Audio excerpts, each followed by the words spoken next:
it'd be 24 hours at this point. Oh yeah. So, I love you guys, and Don't die. if I black out and go full wild magic in real life, Or if you just pass out, we'll let you know what For the okay, love of yeah. God, don't Um, die, please. The problem is I talk in my sleep, so we'll mute you. it's a distinct possibility that might happen. I just want to give you a fair warning. We'll mute. Brian starts talking in his sleep, and we're like, "Oh shit! Someone get Rachel! Someone get Rachel! Wake up! Wake up! Wake up! Wake up!" Dumb. So actually, funny story. My last boyfriend, who at the time, just let you know we are live now. oh, that's fine. This is the PG-13 story. Okay. So my last boyfriend surprised me with a trip to Disneyland. My first time ever going. It was super romantic and super awesome, except he didn't tell me what we were doing until we got there.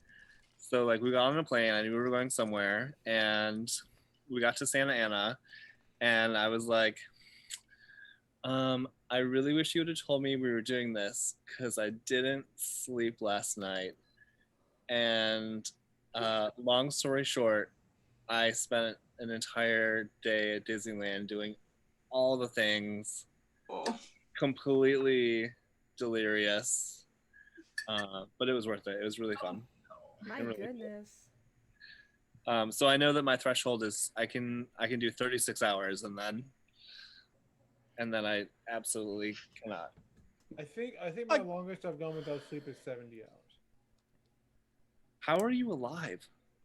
I had 3 days of work in a row where I worked 2 to 11 and then 8 to 5, and then I couldn't sleep. I tried my damnedest. I could not sleep, and then I worked another 8 to 5 the next day. I think the longest I've gone is 36 hours without sleep.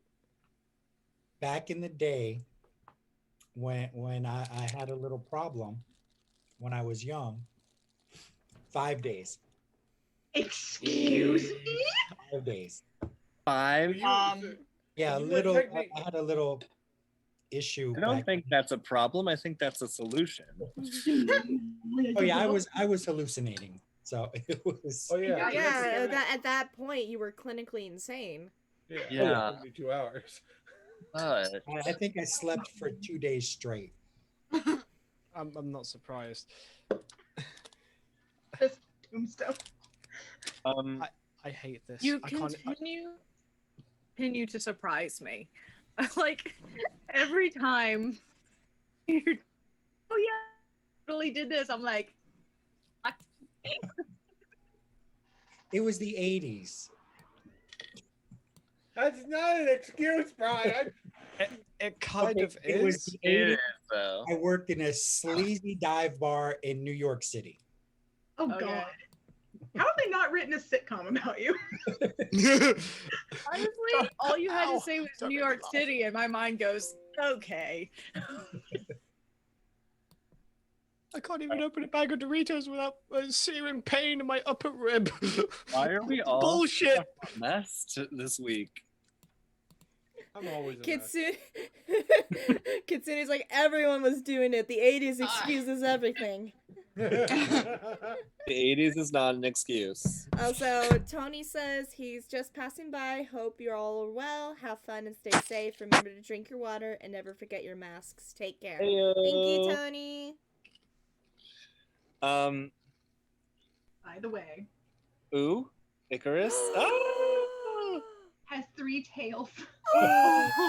that is so cute. Also, Hannah, don't forget to switch your name. Also, Hannah You and look Kate fantastic. and Mitch. No way. The Star Wars thing, I fell asleep because my sleep schedule bananas. But I fell asleep to you guys role playing in the Star Wars world, and I saw Kitsune's awesome intro, which was so crazy cool. And I loved your characters. They're so awesome. I can't wait to see what happens next. I was there too. Didn't I say Paige? No. No. Okay. It's because It's because you're fucking sleep deprived, man. it's sleeped up. Yeah, that's what it is. I thought I said your name first. Hannah No. received a delirious. This is the first red flag that he is delirious. He forgets that I exist. What is it, Paige? What is a page? And why is its number 394? Why are we turning to Page Paige? 394. Is it You're good. lycanthropes? You're good, man. You're good. Lycanthrope. Yeah. ¿Por qué no nos das? Okay. Yeah, you guys.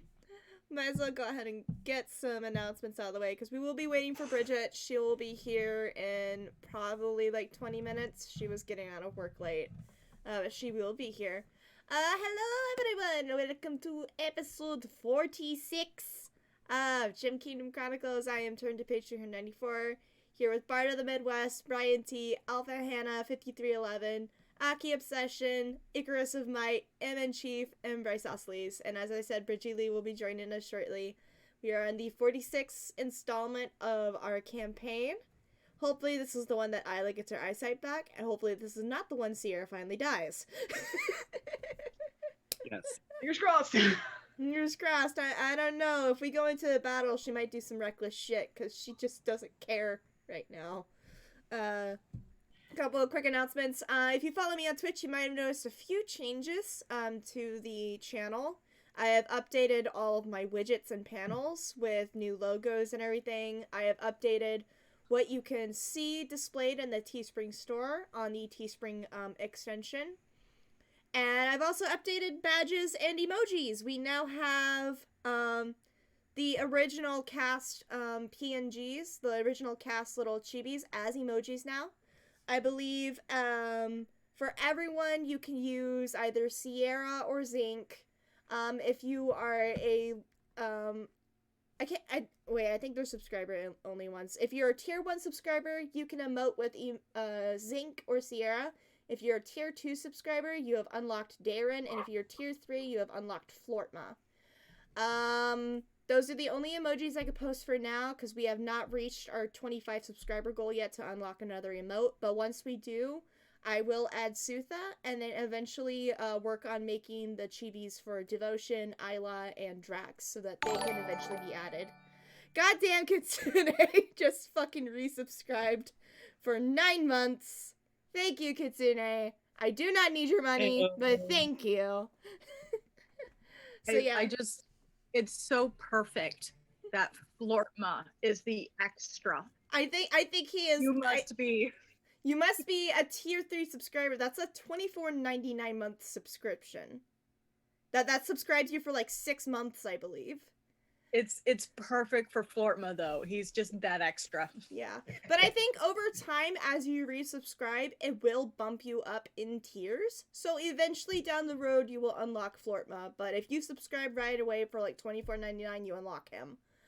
But yeah, so I'm gonna steal Bezos' cash and give it to. Oh yeah, you use the Twitch Prime subscription. Gotcha. I've also updated the subscriber badge. It is now the Amethyst GKC logo that Sarah designed. And it also will have a silver star if you're a 2nd tier and a gold star if you're a 3rd tier subscriber. So that lets you know what tier you are on. And the channel points are my old witch emoji hat that used to be the subscriber badge. So when you redeem channel points, it's going to be the little witch hat that you redeem. And oh, I got an auto host going. That's awesome. That's it for Twitch update announcement. We do have merch update that the Isla CAF merchandise is available in Teespring. You can get us t-shirt, tank top, canvas. You can get stickers. So that is the newest addition to the Teespring shop. We'll be working on some more stuff to release down the road. Sarah, did you have any updates for your store? It has a bumblebee up now. It's a cute bumblebee. Oh, cute. It's an older photo, so it's not on as much stuff. I didn't realize it was not in the store. It's amazing. It is a bumblebee on some pretty pink flowers.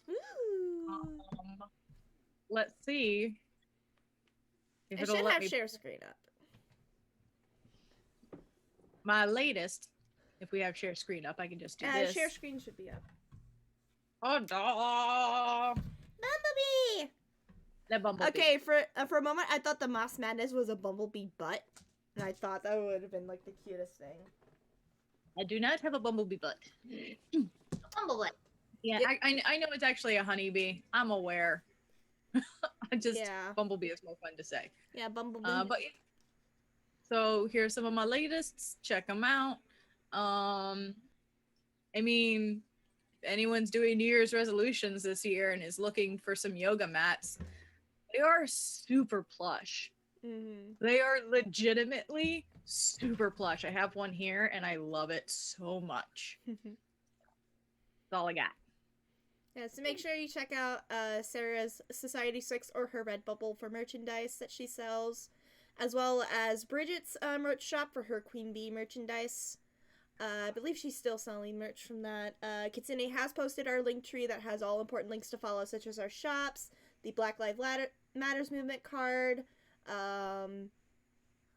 anything that's like important in like the United States world. We have links to that there.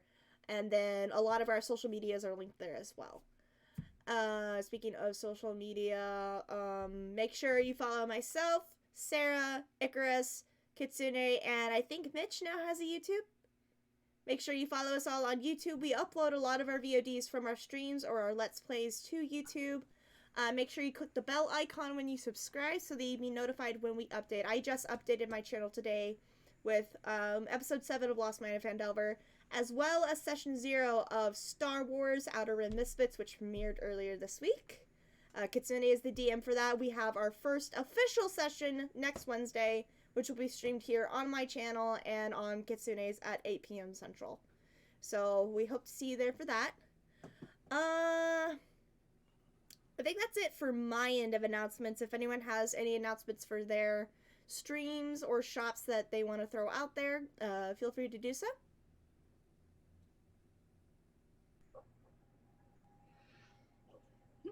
Oh shit, okay, I guess we have to get underway with the ritual. Hey, ritual. For those of you who are new to the stream, we have this ritual we do every week where Hannah hypes us the fuck up. A week without much to update of the ritual before 20 minutes? Yeah, this is like the fucking apocalypse, man. I'm too tired to go get my blankie. That's fine. So I'm just gonna sit here. This could be just a minor one. I just realized if I lean back too much, I disappear. I'm tired today, so I will make it brief. Okay. But I love you guys. You guys are great, and I love you very much. And I hope that you understand that I have been counting down the hours at work today, just telling myself, as long as I get through the day, I get to play D&D with some of my greatest friends. Gonna be fine. So I hope you understand that you guys give me hope. You guys give me something to look forward to. I love each and every one of you. You're smart. You're all talented. You're all worthy. You're all capable. You're all strong. And you all are badass superstars. And you guys deserve love and kindness. And you guys deserve to show love and kindness to yourselves. Just as much as I love you guys, it's important that you love yourself too, because love comes from all many different places, and you deserve to treat yourself with respect in the same way that you treat others with respect. I love you guys. You guys are awesome, and I love you. My heart just took 1d6 emotional damage. I love that. Thank you, man. Well, I love you. I love you. I love you too. I love you. Alright, so if that is it for announcements, I think we're ready to start. Bridget said to go ahead and start without her. She'll be popping in when she's available. So I guess without further ado, let us dive into tonight's episode of Kingdom Chronicles. Ba-da-da-da-da! Icarus, The floor is yours. Oh boy. So, previously on Kingdom Chronicles, shit is going places. I think that's the way to state it. Sounds about right. So yeah, so you guys all got back together, kind of did like a debrief about everything that was going on, like between the two camps basically, and like what had happened in town, what they'd kind of sussed out over here as well, what Drax had found out from talking to his god, what Sierra had found out from talking to her goddess, all that good shit. So some theories were kind of bandied about to see like what might be going down. Some people were contacted, but there's not like a hard and fast sort of answer from that. Darren tested my improv skills greatly. In the nicest way possible, I promise. So Aaron, both of you get back here. I had to close the door. No, in the nicest way possible, it's fine. So Darren decided to see what the fuck happens if you drink the magic water that he brought back from the spring. It was a legitimate science experiment. I know, it was delightful. And it put your relationship in danger. Yep, and that is the consequence that we take for science. It really is the ultimate Tumblr post from Once Upon a Time. Can you eat the science? Post. Yeah. So Darren had a very in-depth discussion with the help of a nat 20 with the spirit of the spring, and got to see like what happened to make shit go down. Like, why did the barrier come up? Why did this happen? Why did that happen? Kind of gets all the stuff from there. It looks like maybe there's a possibility that the stone of sun like feeds on its followers. Maybe there's all there. That's creepy, but that's there. So yeah, and he promised to bring her a good, interesting memory to share. Not a sad, interesting memory. Because I think she said like you have a lot of sad. She basically called him depressed.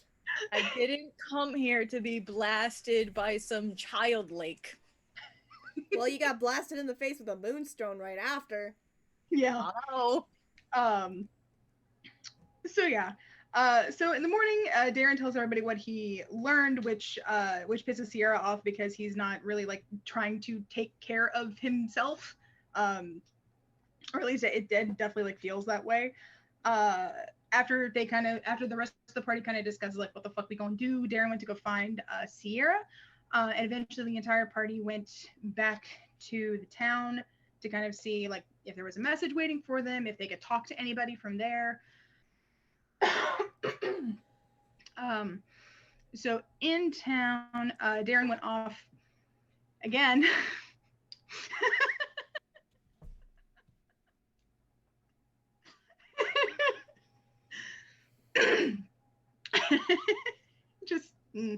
Darren went off again to talk to somebody that he saw in the vision, and brought Sutha and Flortma with him. There we go. I had to double check myself. So yay. The innkeeper had a message for them inside, and Isla has been accepted, so she will have her ritual done today in game at noon, which is what y'all were heading toward at the end. Darren and the others convinced, it wasn't really, I say that like it was difficult. They just kind of talked to a guy and he left the city with them. And once outside there, I think Flortma cast a spell to help sort of force the save that would happen to make him come out of it. He did come out of his stupor, the effect, like whatever the fuck you want to call it, and has not gone back into the city. He went back to like where you guys had set up camp, just so he wouldn't have to go back inside, because it turns out he's not in any hurry to do that. Do, do, do, do, do, do. Everybody, well, at least Isla and Zinc and Drax get very dressed up. And Sierra helps Isla out with some makeup and stuff. And they have like a little talk. And yeah. And then everybody gets back together, and you guys head out to the tower. The last shot that we had was from the outside of the temple, but we could hear things going on inside. There was some chanting of "We give this gift unto you." Then there was a flash and a body thump sound, and then more chanting of "The gift has been received," which, uh-oh. the audience is aware. Y'all have no fucking clue. They're fucking sacrificing. This is some Kali Ma bullshit. Kali So, Ma. Kali Ma. Are we gonna meet Harrison Ford? God, if only. Darren better watch his socks. Harrison Ford appears. So yeah. So you guys are heading over there. It is a very nice day. Y'all managed to like kind of plan it enough that y'all should arrive like at the temple with like, you know, about maybe 10 minutes or so to spare. That whole kind of thing. So as you're going over there, everything here is still just as peaceful, you know, unnaturally so, as you have come to recognize in this city, and which makes all of your skin crawl. Just vehemently. I don't like it. Don't like it. I like it, but not a lot. I don't I like it, but not a lot. I don't like it. Yeah. So y'all are heading down, walking the now fairly familiar path to the Temple of Lathander. It's a nice shiny day, nice sunny shiny day. There we go, words. And everything like that. Some of the people that see you, of course, like, you know, wave as you kind of go past. No one stops you. No one, you know, seems like they're trying to get in your way or anything like that. A few people call out like just very nice compliments because several of you are dressed up pretty nicely. But you don't run into any like interference or anything the entire way over there. Do y'all discuss anything on the way over, or is it just like nervous, quiet walking? I mean, Sierra is kind of scouting out up front, so she's not talking to anyone. Isla is nervous, quiet walking. As is Drax.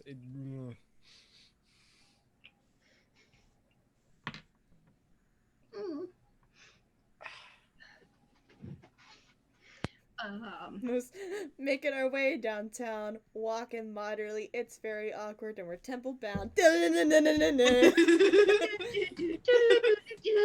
Make our way downtown, walking fast. Walking faster.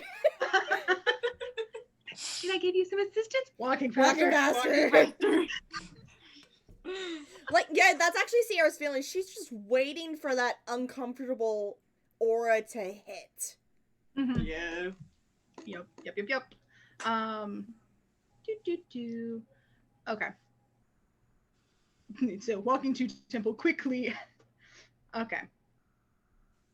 So, you guys make it to the temple, like I said, with roughly like 10 minutes to spare from your appointment time, for lack of a better word. Very strange appointment. The place looks pretty much like you remember it, you know, kind of gleaming in different shades of gold, tucked away in this little space, all that good stuff. And Darren, you're back with the party, right? Okay. Yeah, cool. I'm in the back of the group. Okay. Well, actually, I guess technically, like, any of y'all, I think all of y'all, honestly, would probably be able to just sort of roll a basic perception roll as you're coming in. Now, with, like, looking at this place with the knowledge that you have from what, like, you've learned over the past 24 hours. First nat 20 of the night, bitch! 27. 17. That's 7. I mean, you're blind, Still so it blind. makes sense. You're very, very internally focused, so it's not surprising. Yeah. 18. Okay. Hold on. 30. D&D Beyond Oh, can fuck load you. up. If D&D Beyond could load up I and just not be a rolled cunt.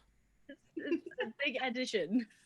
I'm sorry. I still got a nat 20 at least. Still got a nat 20, and that's super exciting. That's awesome. That's amazing.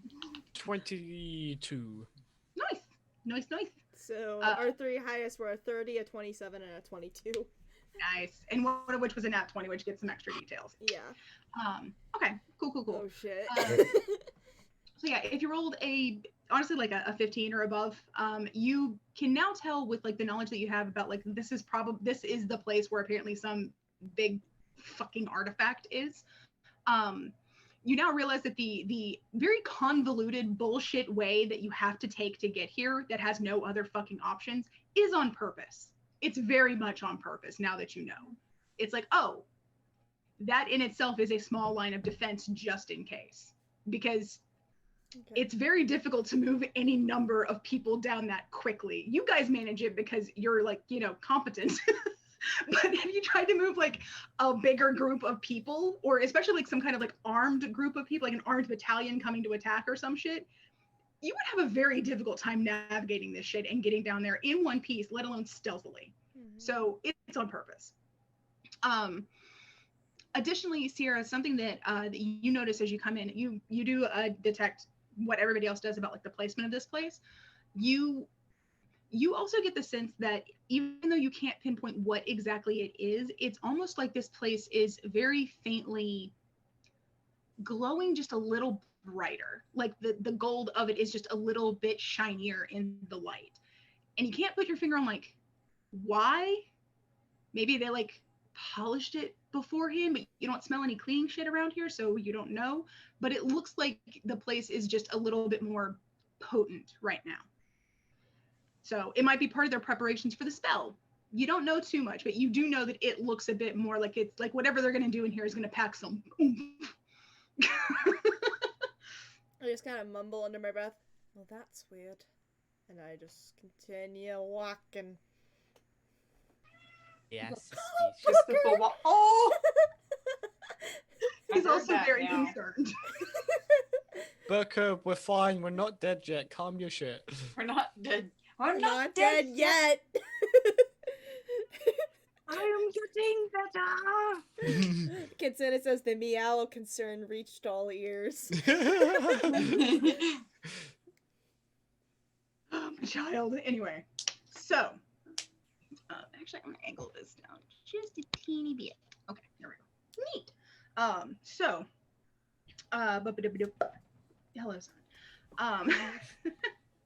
Anyway, so you guys are heading inside. I feel like anybody that's near Sierra that rolled above an 18 on their perception roll probably hears her remark. I don't know if anybody comments on it. Isla obviously does not because she didn't hear it to begin with. Nothing. I think Drax would have heard it, and I think Deeran's in the back, so he might not have. But Drax, He's got the perception of a god. I'm pretty sure. you did roll a he heard 30, it. so maybe you did. But also, like, do you want to try? I'm pretty sure he heard the fly that passed them fart. Do you want to attempt to see if you Ow, heard what don't. your girlfriend said? Sure. Watch it be just karma.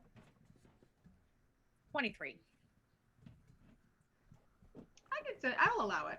I feel like yeah. Do you do anything about I sorry to interrupt, but I also rolled a natural 20 on the perception check. it? All right. Well, then you notice the same thing that Sierra does. Yeah, you notice the weird glow from Yeah. the building.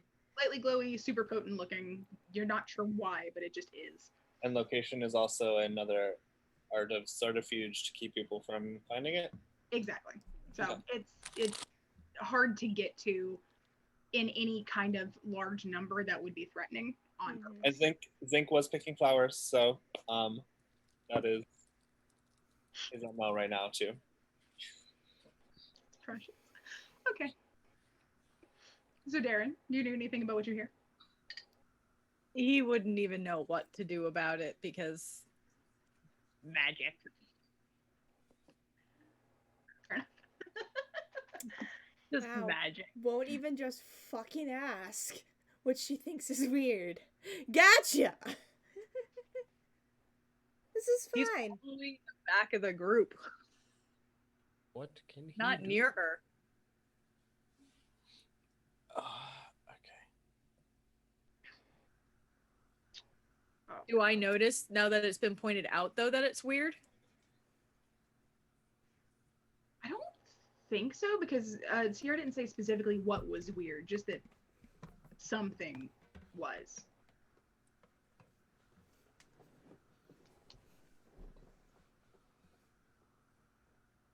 Okay. Yeah.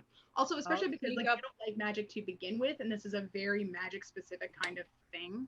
I think like unless it's pointed out, or unless you roll a nat 20, I don't know if you'll be able to figure it out. All right. He's just going to move up so he's a bit closer to Sierra because weird does not necessarily mean good. Yeah. Alrighty. Alright, now that Booker has decided to lay on the miniature pillows. Oh, fucking come back here, you whore. And Sierra turns to Drax. Pardon me? Ow! Don't let me laugh, please. Well, I know for a fact he's not talking about me. That was- Oh. I hope he's not talking about any of us. Sir, language. We're near a temple. We're near a Watch your church. profanity. Watch out, profanity. Okay. I'm sorry. Which one? Which like? Are we worried about swearing during the really fucky wucky place here? Like, just Sierra Is just it? turns around and keeps walking. just saying, this is the thing we're doing now. Okay. Okay, it's okay. Alrighty, so, boop, boop, boop, boop, boop, boop. Okay, sorry, words. So you guys are heading in, and I'm guessing because we had already established Sierra and Isla are like right at the front. I think Drax is like right behind Isla. Is that right? Yeah. Drax and Isla are arm in arm. Oh, that's right. Yeah. So it'll be the three of them, and then And Yeah, I mean- Darren's like kind of right beside her, right behind you guys.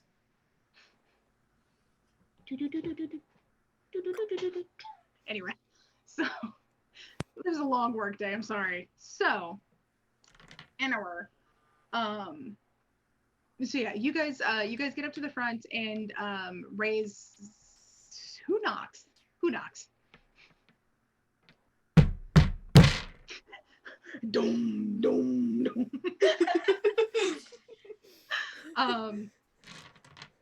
So yeah, Oh, so my knuckles. you knock on the doors, and it makes that really nice resounding sort of sound inside. And very quickly, the doors are pulled, open to the inside, and there stands Dante and his two accompanying priests, all dressed in like very fine regalia, basically. It's the closest word I can think of. Like they're really vestments. That's the word I want. They're really nice vestments that priests, or I guess in our world preachers, fathers, what have you, wear at the big special events. There's no funny hat because they're not Catholic. There's no funny hat. Damn it. damn it, I was gonna steal the hat. Dang it, You I'm took the disappointed. words out of my mouth. No, God damn it. Sierra's gonna glance between Dante and his toadies, look to Drax and Isla, then look down at her battle-worn dark leather armor and just say, "Suddenly I feel very underdressed for this occasion." Nonsense. All are welcome here. There is It is simply part of our ritual. This is a very fine, very exciting day. Please come with me. And he turns like this big grand sort of sweep. And this is the first time that you've seen any fancy shit really in this place, because most of it's been pretty like modest on purpose, like humble. Utilitarian. Yeah, like just it's been like you work in the fucking temple, my dude. Like tone your shit down. It's like no, this is the fancy shit. But the one day of the year we get to be extra. The one time of year. So, like Christmas Mass. Yes. Oh god. Just like lots, Makes sense. lots of lovely jewels, lots of gold filigree everywhere. Gold threads are like sewn through everything. It's actually got like some of like a silky-ish kind of material, and like a really big necklace with the holy symbol of Lathander is around like his neck, and a similarly opulent but like not as grand version of it is around the necks of his priests. All that good shit. The place, as you're going through, it looks like it's been under a very heavy duty, very impromptu scrub. You're guessing they probably got somebody to come in here with Presto and just be like, They clean use Mr. everything. Clean. Yeah. Oh. So, but yeah, it looks very nice. And they lead you not to the tiny chamber like where they went before for like the interview, for lack of a better word. Y'all are heading straight to the grand chamber, over which a huge stained glass window of Lathander's symbol is just in the fucking wall, of course directly facing the sun. And you notice that the way that this place is constructed, it's almost a dome. It's not quite, just because of the shape of it, because it's not that big, but the stained glass like takes up most, like a good 3/4 of the back wall and ceiling combined. It Brian, are you okay? He's reacting in character, and I love That's it. fair. Oh my Yeah, sorry. My lighting's also really weird. I'm a blueberry at the moment. Hold on one second. God. Hey, but that's in character. It's very. That is the character. It is so There we go. on brand, it's There we not go. even funny. But yeah, it's gorgeous. This place is just drenched in like warm golden light with like a few accents here and there of like, sapphire blue and ruby red and emerald green, all that good stuff. And of course, occasionally, because this is Gem Kingdom, there are some places that have the lovely glimmering purple of amethyst. And it's reflecting through the walls. Since it's almost noon, the sun's like directly overhead, so it is just spilling light and warmth everywhere from that. From those windows, just throughout the entire room. It's sparkly and it's pretty. We spent all of our budget on this episode for it. In TV terms. Please subscribe to Refund the Budget, please. Sierra is trying so hard not to sneer at the over gaudy bourgeois that she sees around her. It's the special day. You get to be gaudy on the special day. But yeah. So, you can see that there are there's several other Hey, Bridget! Hi, Bridgies. We're currently in the temple. It's overly gaudy and golden. Also, you're a reference according librarian. to Sierra, it is. Sutha, the reference librarian.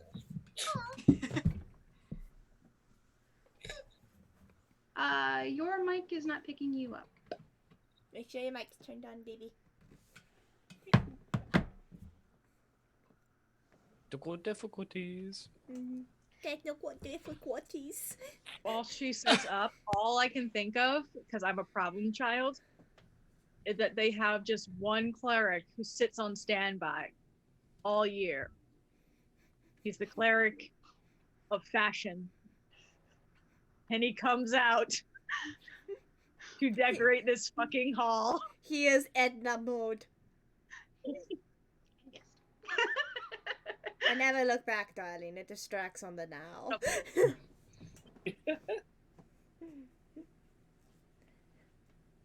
But yeah, we're in the temple now.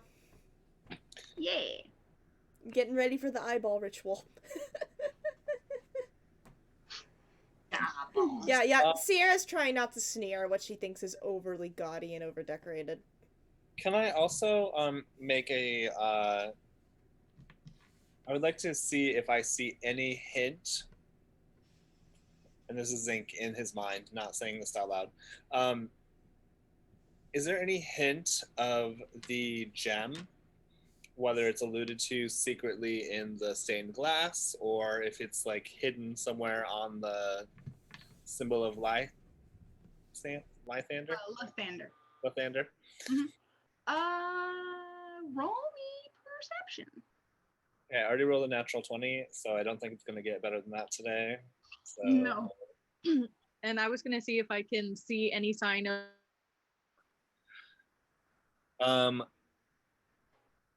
Okay, hold on. Perception or Mhm. investigation?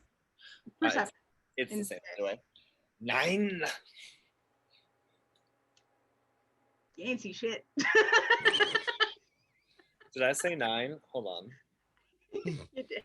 I can change. No, I'm kidding. It's fine. I have to do it before you tell me if it succeeds or fails. Okay, Zink's just kind of like awestruck and like he's gonna pull on. There's a lot going on, to be fair.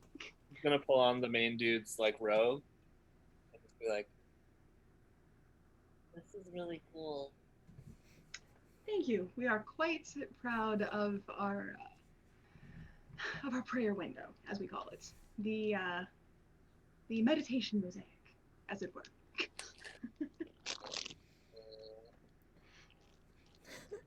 Oh, do I see any sign of a secret door? Secret tunnel. Also, roll me perception. Sorry. Secret tunnel. In the temple. You did not. What is going on today? Did you roll a That's natural 3 natural 20s. Oh Lord, help me. We're not even 20 minutes into the game. So technically 32. Technically. Well, You see God, you see Lathander. You see Lathander himself. you're just sitting there like. Like, I don't know what the fuck's going on. Okay, so what you see, I will say you don't see, as far as you can tell, you do not see a secret door up here that doesn't look. You don't see any door up here, secret or otherwise, that looks shady. All of the doors have like very obvious handles and like are going into like normal wall sections that like correlate to what you've seen outside. And none of them are like being like loomed near or like even guarded by some of the passing like priests and stuff. They're just kind of there, so you can immediately disregard those. I will say that what you do see instead of the door is that you do notice an interesting pattern in the colors of the stained glass that are hitting the floor. And from what you can tell, like by looking down at it, you think at first like, oh, maybe that's, oh no, okay. It's just a floor. There's no seams that you can see. There's no paneling. There's no like a carving work in there that would imply that there's something like directly below your feet. What you do notice is while you've been looking for a door, you've noticed a pattern from the lights, the color of the light that is coming from the stained glass window. And you notice as you kind of take a step back and like, it's almost like you got to tilt your head a little and kind of let your eyes unfocus. But once you do, you notice that the different colors that are coming in from the top, they specifically end up falling in a teardrop shape on the floor. And it's kind of a really wide spray of it, which is why it takes you a second, and it's not quite as obvious for Zink, who was actually looking for it. But it falls in a very vague like teardrop shape, and you can see that there are green and red splotches of light throughout this thing. And it's kind of bordered by a lot more of the gold, and it's not like picture perfect, but it does give you a definite sense of like, oh, that's a blurry version of what we saw in that book. So, you know, it's a very blurry, light version of the Zealot's blood. Yay. Okay. I'm going to subtly just kind of tap Sierra because she's right near me. Mhm. And then if she looks, kind of like gesture with my eyes. Mhm. Do I understand that? He's just he like taps very gently and then just eye contact and then to the floor. Can I convey that though? I would imagine so. You can roll insight with perception if you want to make super sure, but I feel like that's fairly obvious for you. Up to you. So, let's see if I'm a dumbass. My dice say I'm a dumbass. You're still too mad at Darren to care, is what I'm gonna go with. No, I rolled a 3, but my perception is 7, so 10. Okay, and that's with advantage? Oh, advantage. Okay. Well, that's better. 14. There you Wait, go, is this yeah. perception or insight? Oh, sorry, insight. Yeah. Okay, Words. so that would actually, the first one would have been, the first one would have been a 5, but the second one is a 9. Mm. Damn it. Okay, then I'm gonna go with that. That you're just still like you're still too irked at Darren to like pay attention to it because it's so subtle. And if it's that subtle, it can't mean that you're in danger. She can't deal with subtlety right now. Okay. I'm sorry, Sarah. All good. I'm sorry. I feel bad now. Think cast How it dancing. happens sometimes. Zink, you cast dancing lights, but I think you just turned invisible instead. Ladies and gentlemen, this is why you need 8 hours of sleep. At least 2. Continue. Okay. So, all right. So, Dante sort of, well, honestly, probably just like kind of claps his hands together like that and says, and speaks, and his voice, very easily, because you can guess as the head priest, he's had a lot of practice here. His voice very easily carries around and around the chamber and like echoes and just sort of like very effortlessly just fills the space with noise. This space has great acoustics, and I would love to hear Hannah sing in it.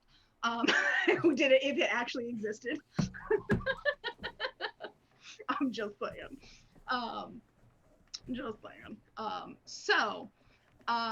But he sort of does this like clap and then spreads his arms sort of wide and says, "We are here today. We are gathered today to beseech our patron for a miracle of healing. For one, Isla, who has come to us and been accepted in her petition to regain her eyesight that was so wrongfully stolen. Brothers and sisters," and glances around a little bit, "will you join me in this ritual?" And there's a very, very quiet but very like resounding just, "We will," from all sides. And he says, "Wonderful. Well, Isla, if you will, please kneel in the center of our ritual space." And he kind of he both points for everyone else, but also says to you, if you turn directly around and take a few steps, you will know it when you feel it. It's actually a little bit extra. It dips down a little, if you will. You can also, of course, have some assistance if you would choose. So, and for the rest of you, unless you are giving Isla assistance, please join my brethren and I as we ring the ritual space. So yeah, do y'all do that? Very cautiously.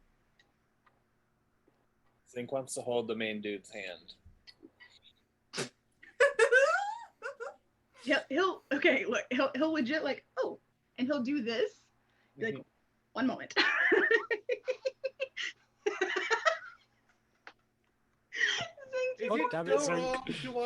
Zink, we're here for an eyeball ritual. Now's not the time to flirt. And he's so cute. If not now, when? When we burn this place to the ground, wait, did I say that loud? Hi, we're destroying your city. You want to go out sometime?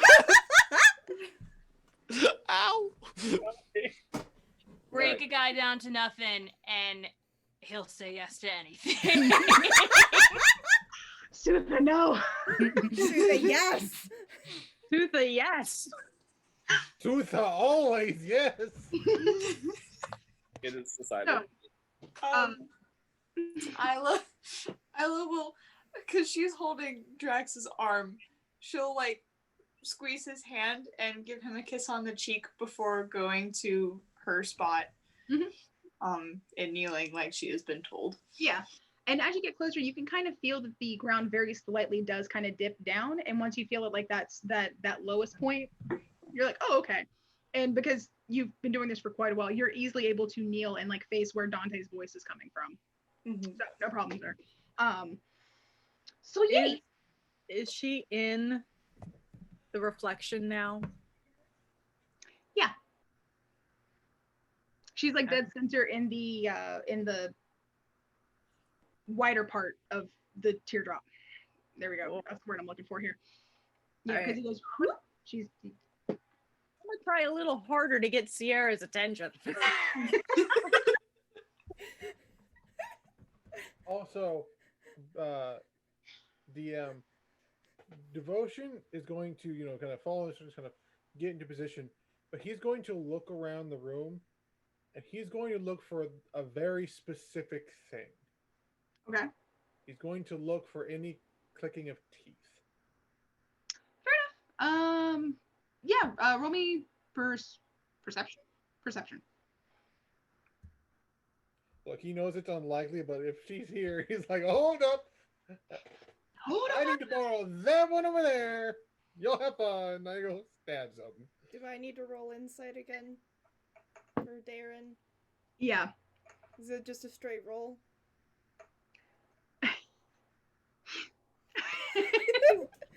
Quick question, Darren, what do you do to try to get her to notice? Because that's going to determine if you get advantage or not. Or if she gets advantage or not. I think he's gonna be much more like, He's gonna move my head? No, just repeat. No, he's going to move his head. He's holding his hand on you. He's going to go. at this point, he probably would have been a little bit more. He would have like put his hand on her shoulder and whispered in her ear, check out the reflection."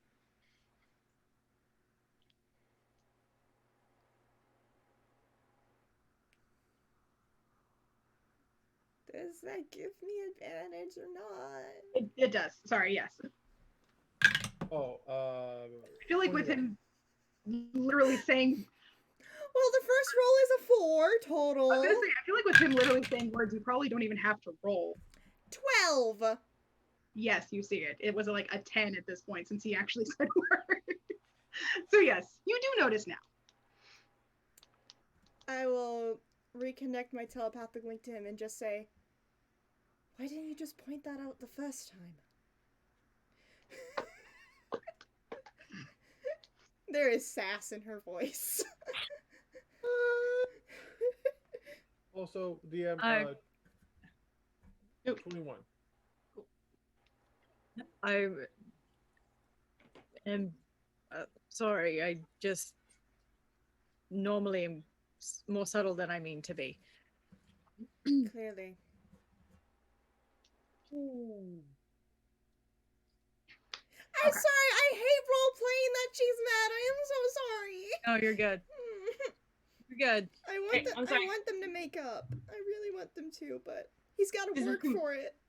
This is completely off topic, but I'm super excited about this. What? So I found out, off topic, and it's nothing to do with D&D, but I'm doing it right now, so I'm thinking about it. Okay, so I found out that if you use the what is it called? Words. Is it resin? Sparkles for nails to make them Mica powder? holographic. That's the word. Holographic sparkles. Uh-huh. The thin ass ones that make your nails look metallic. Yeah. Yeah. Oh yeah, the buff and rub shit. You did it on dice. Well, yeah, I already did that a while Uh-huh. ago. I got multiple colors now. Awesome. Wait, hold on. Okay, I don't know if you can't really see it. I'll All send right, a chat. video. This is very important. We need to see this. I'll send a video. Boobs. I'll send a video.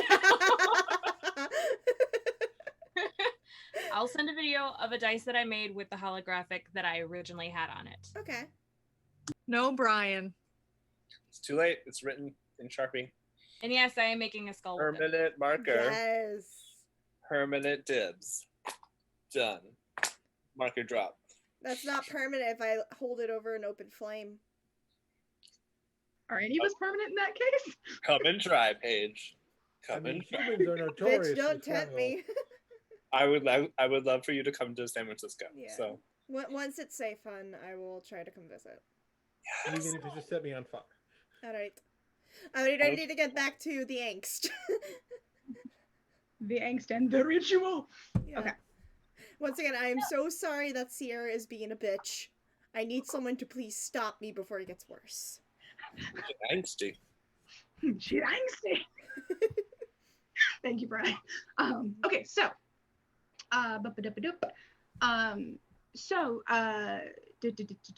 you guys do notice sorry, Devotion doesn't see anything that looks like his sister, either like in her disguises that she's used or in her mannerisms. Doesn't see anything of that in here, so ease your mind. Who's on the other side of me? Like, if Sierra's on one side, who's next to me on the other side? I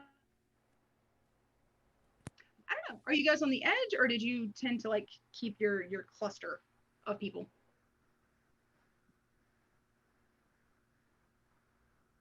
I mean, I think we usually cluster, but I don't know. Yeah, no, fair. If y'all want to have like kind of clustered, it might be like you guys on the edge. There might be like a priest on your other side if you stayed near like the edge of your cluster, and then like the rest of your party is up along that way. I think at least Zinc is near Dante because boy be thirsty. The power of boners is very compelling. But I'm pretty sure the rest of you have tended to stay pretty close. Yeah.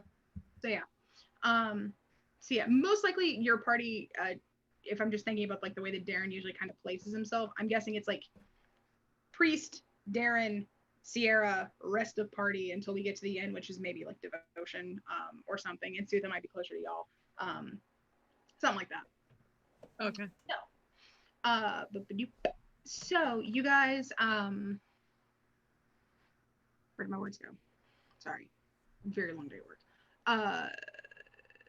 You guys settle yourselves down, and once everybody's just sort of like in, I guess like the is around like the perimeter of the room, which is a pretty large circle. It's maybe like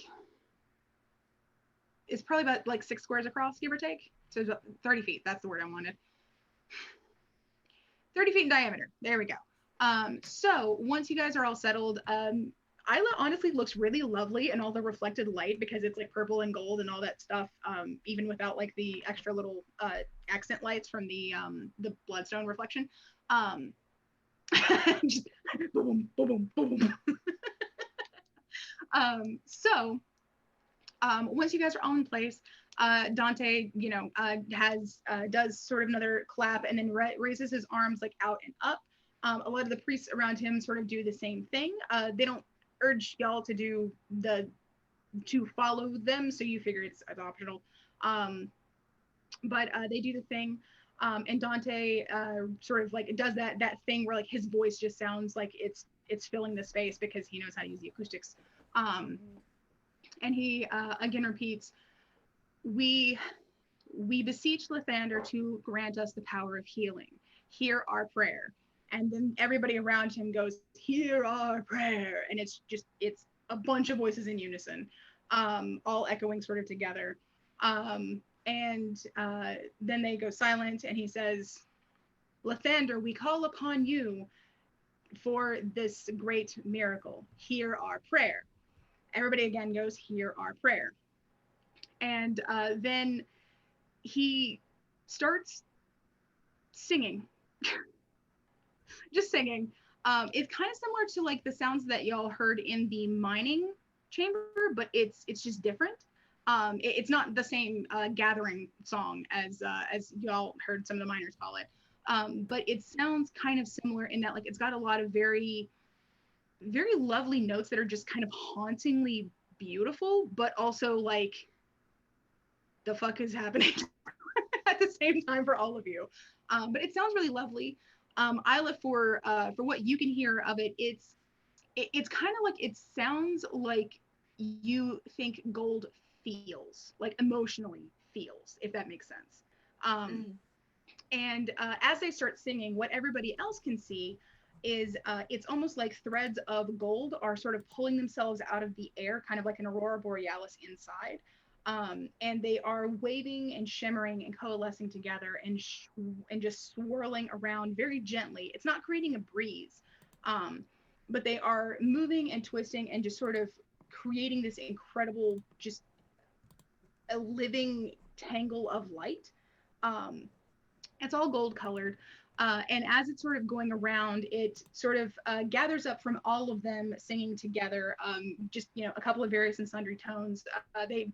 They've got the whole range here from like soprano to bass. That's the lowest one. Yes. Thank you. I don't know. So yeah, soprano to bass. Of course, Dante's a very rich baritone because that's a good one too. So all of the sounds of the songs are sort of swirling together and pulling that light down. And it's sort of coalescing around Isla, and it's sort of making the almost like the Disney sparkle effect of just like kind of starting at the feet and going around and around and around, because I have a brand to maintain. And so it starts doing that, and what Darren and Sierra notice, because they are already aware of that reflection of light that's down there from the bloodstone, you can see that a couple of the strands, as it were, are tinted with like that reddish and greenish like jewel tone color as it's sort of coalescing around. But it swirls around and around and around, and eventually sort of just becomes this glowing cocoon, for lack of a better word, just kind of around Isla that's partially see-through. So you can see her still there. Isla, how are you sitting? Are you just sort of kneeling, like hands on lap, hands like this? Yeah. like she's like fiddling her fingers like the whole time. She's nervous. Like she's sitting there kneeling, feeling all of this, like, whoa. Yeah, it's a lot, especially because like you can't see what's happening. You're just kind of feeling this like very definitely like potent magic effect, but you have not the slightest idea of what it does. But it's swirling and swirling and swirling, and once it becomes that cocoon thing, Isla, what you feel is sort of like it's kind of like a very just it's not a painful thing, but it's kind of like a little bit of a pressure in your head. Kind of like if you go underwater and like go down to like the bottom of like the 10-foot section, and it's just like that very faint pressure, like especially like at your temples and your ears, and it's kind of pushing, and then you don't realize this, but you then feel like a little splat of wetness, like of warm wetness on your hand, and you realize, because you can clearly smell it, it's not blood, it's just tears from you. You are crying. And do you lift to swipe away? Yeah. Cool. So as you do that, you kind of, there's like a little bit of like a little hint of intuition to like swipe, and as you swipe, you then open, and you realize you can see everything. You can see the cocoon, you can see all of the people around you, you can see all of your friends, you can see your beloved, all of it at once, and it's very bright, because it has been a long time, which you figure is maybe long time in the darkness. which you figure might be part of why you're crying, because like it's very bright. Oh boy. But the once you actually open your eyes, you can hear the music. You can see this magical effect that's been happening. You can see the overwhelming just beauty of this place just here, and it's all a lot. Understandably, it is a lot. But once you open your eyes, you can feel that pressure sort of lessen, and then it's like on its own. It feels like the magic kind of starts to wind down. The songs start to sort of soften. The cocoon starts to fade, and everybody that's watching, because I'm assuming all of you have your eyes specifically trained on Isla at this point. All of you can see that her eyes are open, and they are no longer white or clouded. They are a beautiful, pure silver that looks kind of like a metallic reflection almost, sort of like a mirror in a way. And Dante like brings his arms down. Everybody sort of has gradually died off and stopped singing. And he, says very grandly, so Lathander has graced us. We thank you. And then it's a big, we thank you. And then they all sort of like do one of these and start just murmuring. But when they do that, I think Dante probably leans down to whoever's closest. I'm guessing Zinc at this point. and goes, you may go forward. We must finish. Zinc, do you tell everybody else? Or do you just kind of run? You're muted. Blah, blah. So Zank is gonna like instinctually try to step forward, but like in his heart he knows that it should be Drax first, and he's gonna look at Drax, and he's gonna sort of gesture gently with his left hand, and his right hand, which has been holding this bouquet of flowers, is still like obscuring the flowers behind his back. And he's gonna just sort of like maybe like wipe away a little tear.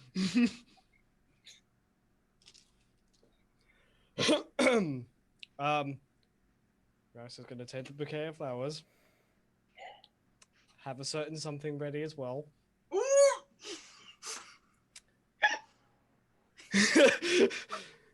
Okay, out of pure spite, Sierra's gonna telepathically link to Drax and say, it's not too late to return and run now.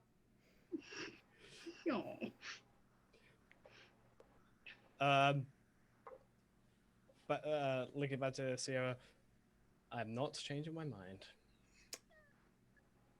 Good luck. She just says, good luck, and severs the tie. Good luck. You hear the AOL dial-up sound. It's like how we would actually call. What do you mean, motherfucker? Like how we would actually, call if someone was planning to do some sort of elaborate thing that they go through. Oh, here's all the details, everything else. Good luck. Bye. No. So,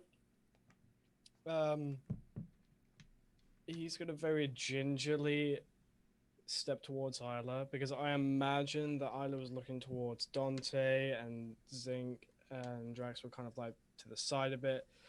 So he's gonna very gingerly walk to Isla and step in front. No. Isla. Oh my god. Like Isla at first is like looking around at everything, finally able to see again, touching her face as she can't feel the scars anymore. Like they're just and she's looking around, and then she sees Drax and just like gasps. Like full on gasps. And like dashes up to him and like touches his face and just looks at him like straight in his eyes, and she's just gonna say, I knew it, you were the handsomest man I've ever met. can I roll like 8d10 emotional cry. damage? Is Sutha by Zinc? Just let Sutha be by Zinc for like a little bit. Yes, sure. Sutha just like bends down. She don't get out much. He's not even wearing the disguise. You know, the half elf one. He's not even the cute half elf anymore. And then she just Nice. goes, 4 out of 10. I need to give him 4.5. It's not GKC if we don't roast Drax at least once an episode. Drax, you're a 10. So back in the middle of the Out of. You're a 10. Out He's back in the middle of the floor.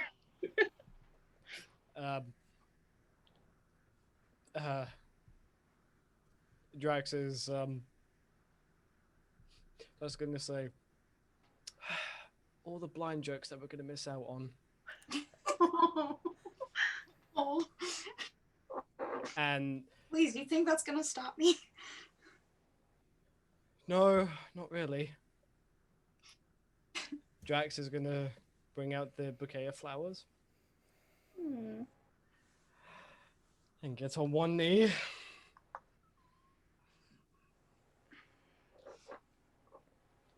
Bring out the geode box. Isla.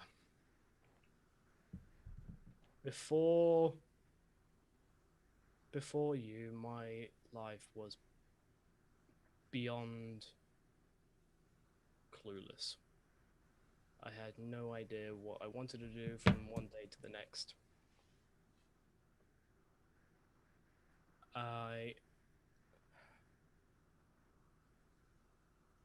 While every person in this group has a part to play, it was mainly you, and I can't thank you enough. But maybe this is a start. And he opens the box to a black anodized iron ring with a very, very nicely cut ruby as the stone. Either will you marry me? I just took 5d10 emotional damage from that. I'm like holding my breath. Look, Isla was crying already. She's just sobbing at this point. I want to be a little funny. Sierra's just like, so glad I put the waterproof makeup on her today. Like Isla, like in between her like sobbing, just goes, yes. He will gingerly take her left hand and put the ring on,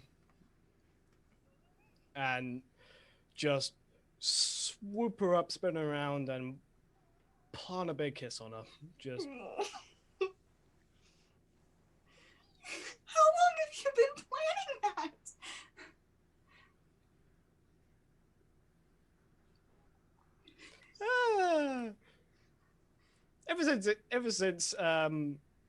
Since Black Opal, the day before we left for Moonstone. And I helped. And Sutha helped as well. She helped make the little geo box. Yeah. I'm just gonna like look at it and be like, everything is so beautiful. Sutha is currently like receiving a sending message right now though, so she can't come to the roleplay.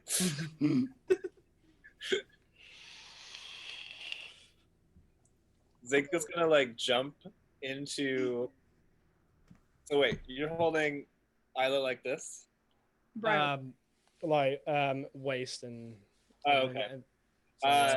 Zink's gonna jump up and like hug both of you as much as possible with my little tiny hand, and just like squeeze. Be like, I'm so happy for you guys. Zink. Isla's gonna like kneel down and pull him in for a big hug. So the hat of disguise I'm wearing, my head is is here, and my actual head is like here. So it might be a little off-putting at first. Oh boy. But Look, it wouldn't really make much of a difference for her because she's used to your voice. So I'm so happy for you. Zinc will pick the little bastard up and give him a big ass hug. she'll turn to the group and just look at everybody, just smile and dash to everybody for a big flippin' hug.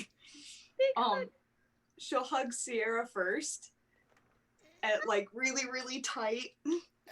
I can't breathe. I can't breathe. I can't breathe. Sorry. It's all right. You just you're so beautiful. Are you sure I'm not wearing makeup right now? I'm very sure.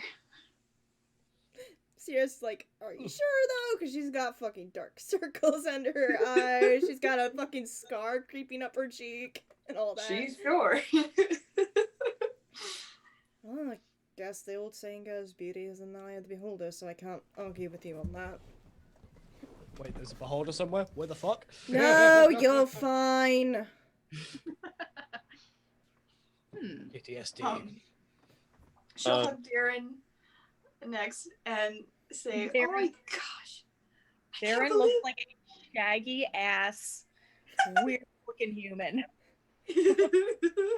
Yeah, she doesn't know what Darren actually looks like. Nope, it'll be a lovely surprise for later. I love She'll you. just I give him a love really you. big hug. I love you. And she'll turn to Devotion and just go, Devotion! Like give him a big hug. Oh yeah, he'll pick her up like, a great big dad hug, like, ah, look at you. You didn't scream. I'm very glad. Why would I scream? It's happened. You almost see people coming around a corner, and then I just kind of there. She'll go up to Flortma and hug him too, really tight. And he'll whisper in her ear that she deserves all the happiness in the world. Aww. What's this? Sentiment from the paladin? That's why he whispered it. It's their little Don't- secret. No one else can know. Don't tell And then she'll go up to Sutha and give her a really big hug. Sutha accepts in a very gruff but accepting manner. Mhm. Oh wait, shoot, guys! I can change my name now. You can. Yes. Yay. By the way, the entire time that you're like hugging and like seeing people for the first time, Zinc is doing cartwheels again, and every time it comes up, it's like showers of sparks. Showers of sparks. Showers of sparks. And occasionally like a puff of like rose petals that smell like roses. And like She's gonna look down and like look at her dress and be like, oh my gosh, this really is a beautiful dress.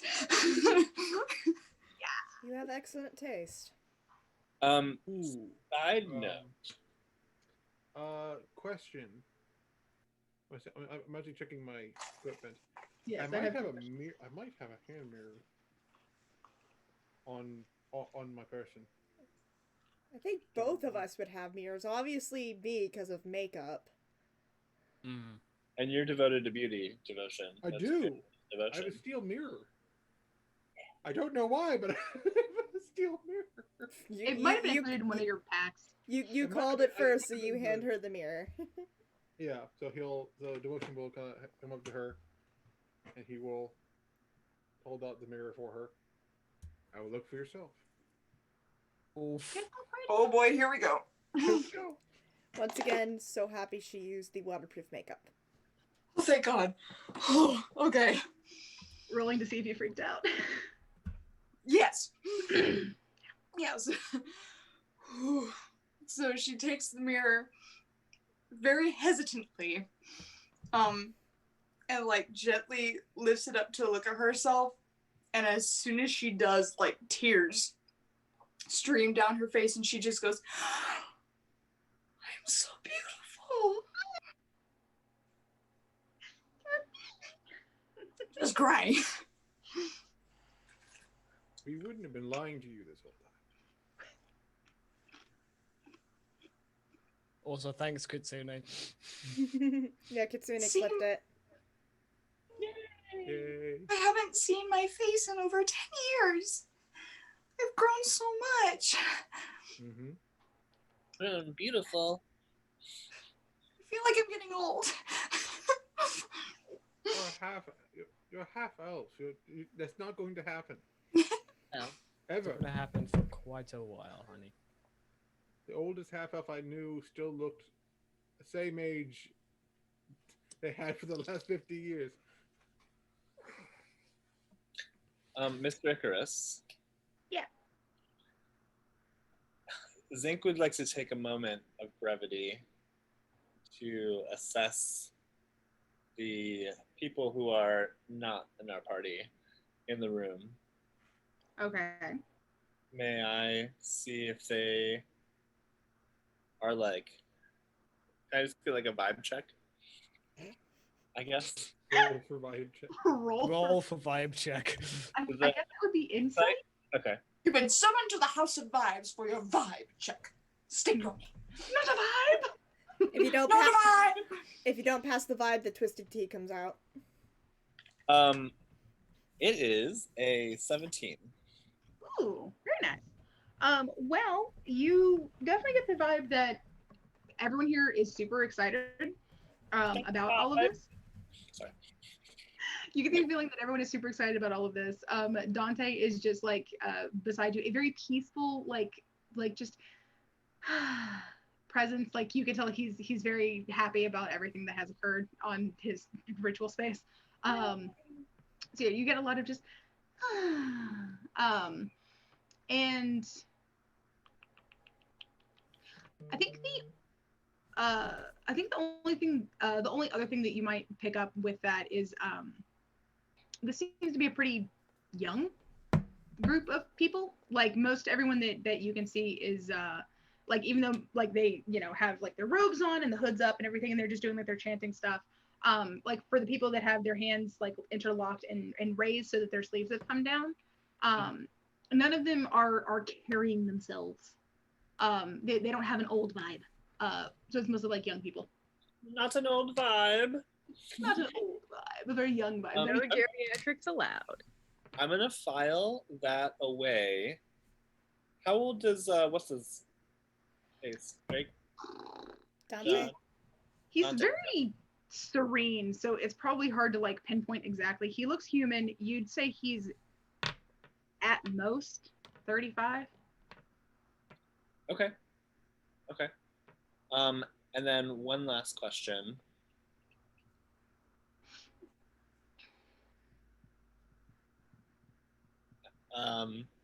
Is it appropriate to have food in this chamber?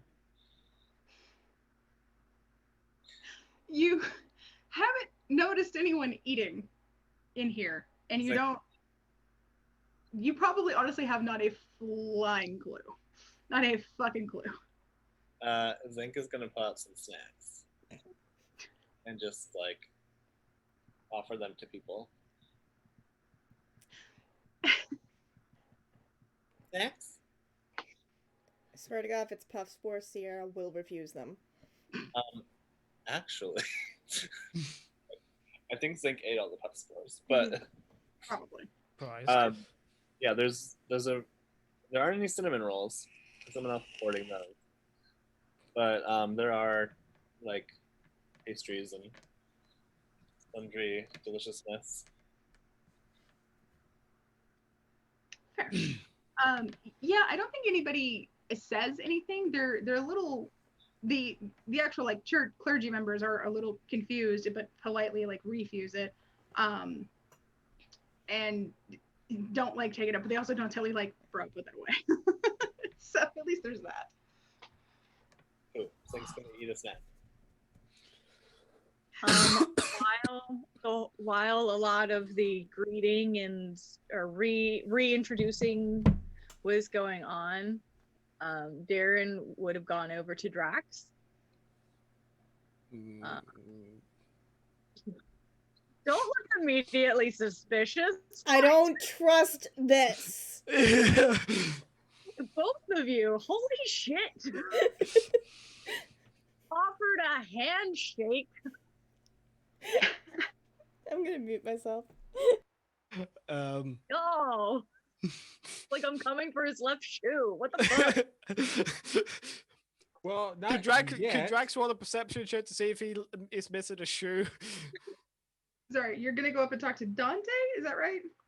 Drax. Oh, Drax. Okay, sorry. Suspicious about me talking to a member of my own party. Sierra is just sus of you right now, anyways. But in all seriousness, carry on. And then just stay very quiet, basic congratulations, and then very quietly so that none of the other people can hear us, just say, I was a little worried with her placement there, and gesture over to the shape on the floor. Mm-hmm. The stained glass. Drax will look to the pattern on the floor. Does he see it? Now that's been pointed out to him. Yeah, I was gonna say you can roll for insight if you want to, same roll with Sierra. But I think like once it's been pointed, you can see it fairly clearly. It might be like a fuck. So if you don't want to give your face away, feel free to also roll deception so that you don't. So that your oh boy! Your face has an inside voice. I only have slight charisma. Use your inside face. Wait, hold on. You only have slight charisma. How the fuck did you pull off that proposal? Luck. Pure, unadulterated luck.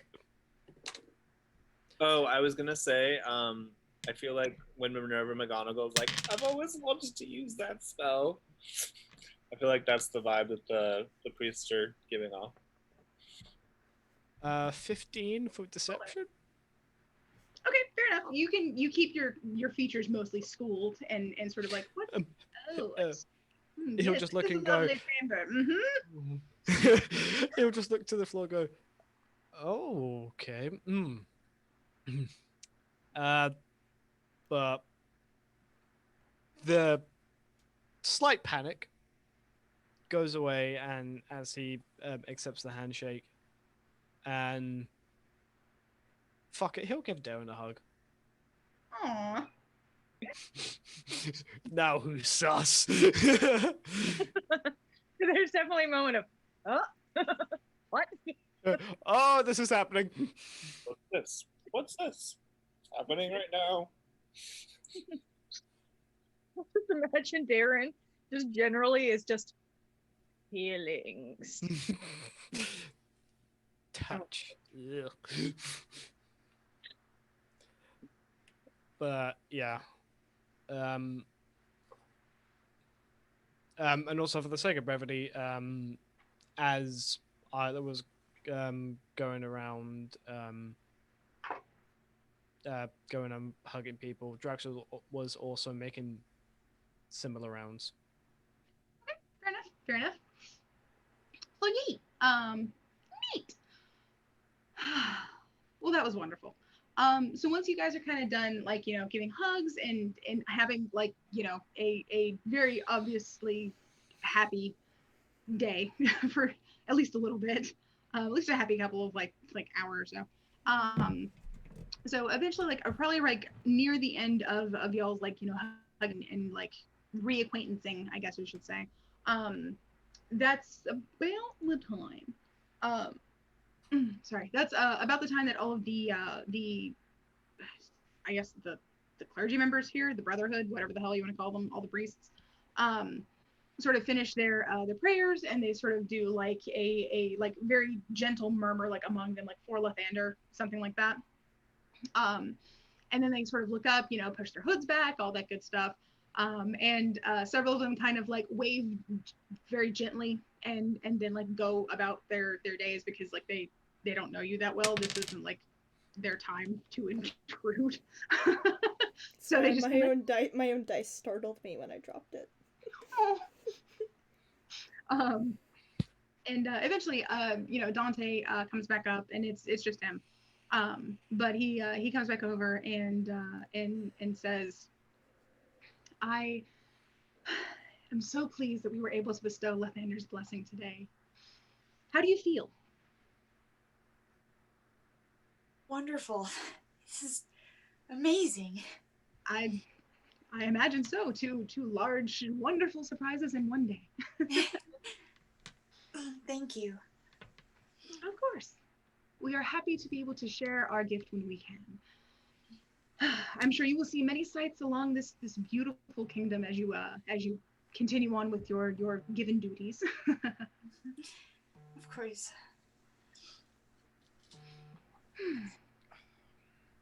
She'll turn to Drax and take his arm really closely. Why do I feel it's like literally one of those? Yep. I'm like, I'm so happy. Come here. Mine. Mine. Be Drax mine now. He's my fiance. Drax will turn to Dante. I can't thank you enough for what you've done for Isla and honestly what it's going to do for this group. So, thank you. Of course. We thank you, mostly Isla, for being her honest self that gave us the information we needed to make this decision. We are very happy to be able to bestow this miracle so that you can continue to go on and do wonderful things. Sorry about that. Hit my straw. But yes, we won't tarry over long. I'm sure that you have lots that you'd like to see around out and about the city, the kingdom, the world today. But we are very happy that you were able to receive this today. I'm very honored. Well, if there's anything else that you need a hand with before you carry on with your journeys, by all means, feel free to seek me out. I'm just going to sit over here for a moment and rest a little bit. Large spells take it out of you once you get up there in years. Of course, please rest. Insight check when he says get up there in years. I would like to magic eyes. 19. Okay. You feel like he's definitely making like a self-deprecating joke, because he's aware that, and you're aware like he's not that old. Like I said, he's only like 35. But you do pick up that he's definitely like a little bit tired, not exactly winded, like he's not like, it's not like he just ran like a bunch of like sprints or anything, but he is looking a little bit drawn, a little tiny bit haggard, like some bags under his eyes that weren't there before, and he is heading like toward a bench to sit. Your magic eyes see a lot of divine bullshit in here because it's a temple. They don't see anything on him. Well, like the magic symbol around his neck, like definitely has like some magic-y stuff, but that's pretty typical. What about no illusions, no disguise stuff. What about the suspicious? What about the spot where they were just doing their, like where Isla was standing? Gotcha. Where Isla was kneeling, there is a not unusually, there is a huge concentration like in that central area of whatever the fuck school healing magic's from. I think it's its own school. Probably, yeah. I'll Healing look it up. Huge thing of that there, which isn't unusual to be fair.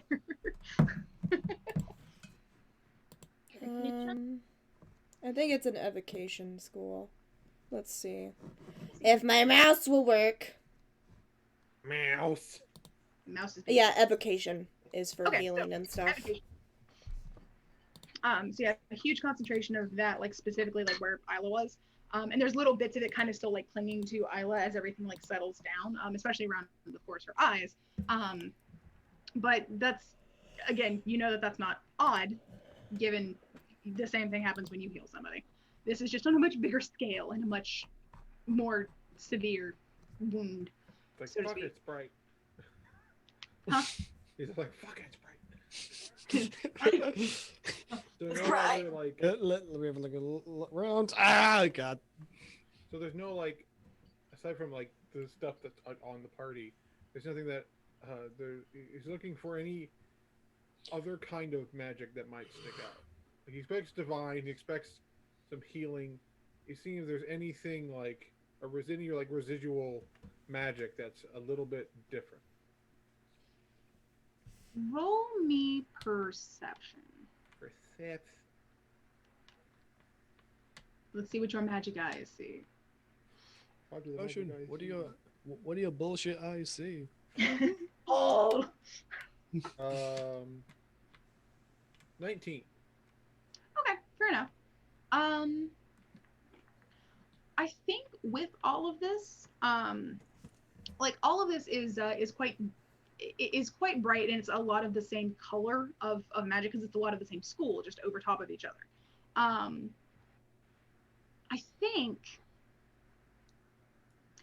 think something that you do notice, it's this very small glimpse of it, which, yeah, it's a very small glimpse of it, that you might have to like investigate further. But you could swear in the sea of evocation and I guess a little bit of like technically like divination magic, because they were like calling upon a god's help. You see this very, very faint tendril of sort of that deep lack of necromancy magic. You see like a small tendril of it that is like from the floor. It's almost like it kind of flickers and then it's gone. So it's coming out from the floor. Mhm.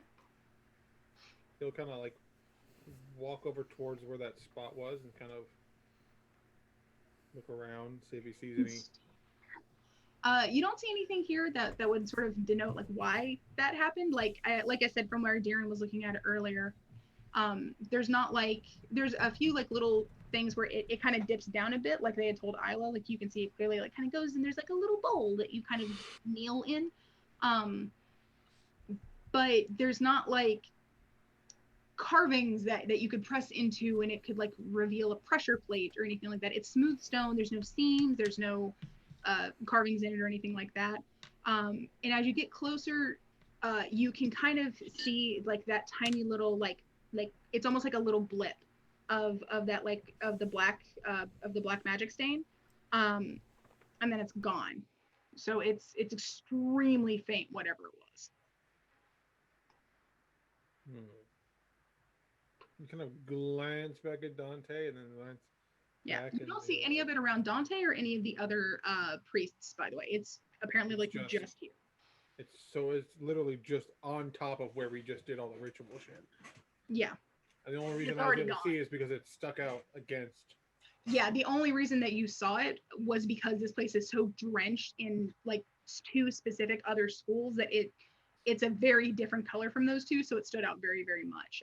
If it had been a normal day or anything else, you probably would not have picked it up. Unless you rolled a nat 20. That's fair. I'll sort of rub his chin. Interesting. That doesn't go there. But he'll like deactivate the eyes and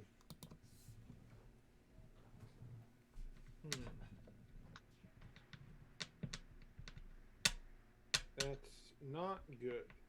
That's very not good. But he'll leave it alone for the moment. Suppose since I think the plan was to do this and then figure out what we're doing next. So like figure out like, okay, now what? Right, now that we have add that to the list. I put that on the list. Since wherever that kind of magic shows up, it's usually some fuckery. Yeah.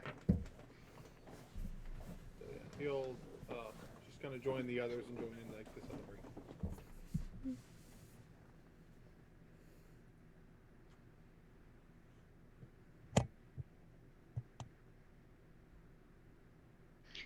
Alrighty, let me just make a couple notes here. Okay. Is anybody else doing anything in like the ritual space? Granted, you're not, just as an FYI, you're not like alone in here, which can kind of potentially limit like what you want to do. Like obviously you can't go around like busting down walls or kicking open doors because they're gonna be like, "What the fuck are you doing, bro?" But is there anything that anybody would like to do in here before y'all all just kind of leave and regroup, or what you thinking? Sierra is actually just kind of standing off, watching it, but not really interacting with anyone. She's just quiet, waiting for all of us to leave. Okay. I think is sharing a muffin with Dante if he'll accept some of it. Because he looks like he needs... Yeah, no, he gratefully accepts that muffin. That was a pretty impressive feat of magic you just did. Oh, it wasn't only me, it was everyone here and in our temple, and of course, Lathander.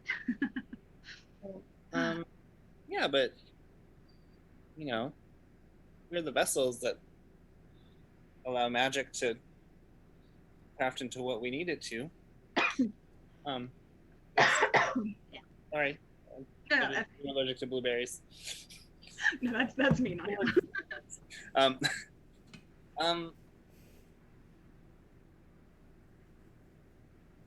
Out of curiosity, I know you guys are kind of like a temple of secrets, but what kind of, I guess, was this like a particular spell, or was it kind of just like a ask and you shall receive kind of thing? It is a ritual. It's very specific to Lathander. It's something that is also specific to this sect of his followers. It's something we must be careful of, as you see, it takes a bit out of us, and we want to be able to help everyone that we can as we're able to, and we can only do this maybe 3 times at most per year. So we are very vigorous with with our process. But it is a beseeching, it is a healing ritual that is compounded and increased and amplified by Lathander when he chooses to answer our prayers. And of course, we don't beseech him too often, because then he may not pick up when we next try. You know. Yeah, it's really fascinating and quite impressive. And you know, whatever reason you guys chose Isla, I just, you know, I'm grateful that you were able to bestow this gift upon us. It's truly incredible. So thank you. Of course, we are always happy to help those that seem to be so devoted to, in turn, helping others. And someone who already works for the kingdom, who does such good work, and who would not be poisoned by the lack is always the candidate that we would select out of any. Well, after all this is done, maybe I'll come back and learn more about Lathander, because seems like what you guys do here is really cool. Well, thank you.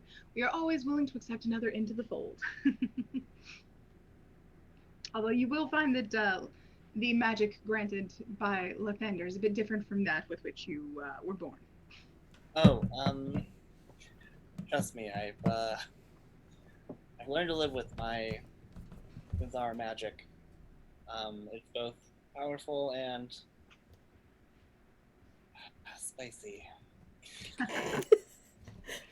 Do you just refer to magic as spicy right in front of the priest? But it's spicy. Yeah, I did.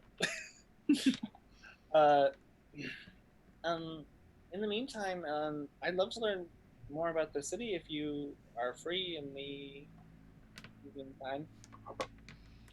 Well, I don't know how much time I'll have for today at least. We to be quite honest, there is a period of recuperation necessary, especially as head priest. Another reason we try to limit the amount of times we do this per year. It's not very well to do to have the head of the sect out of commission for a full day or so.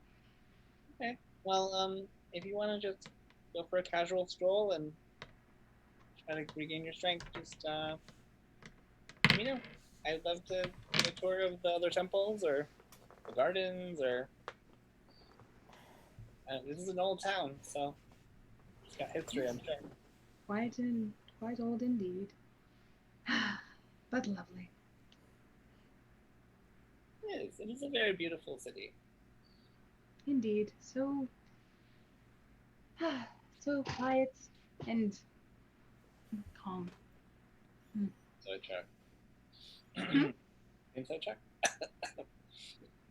Roll.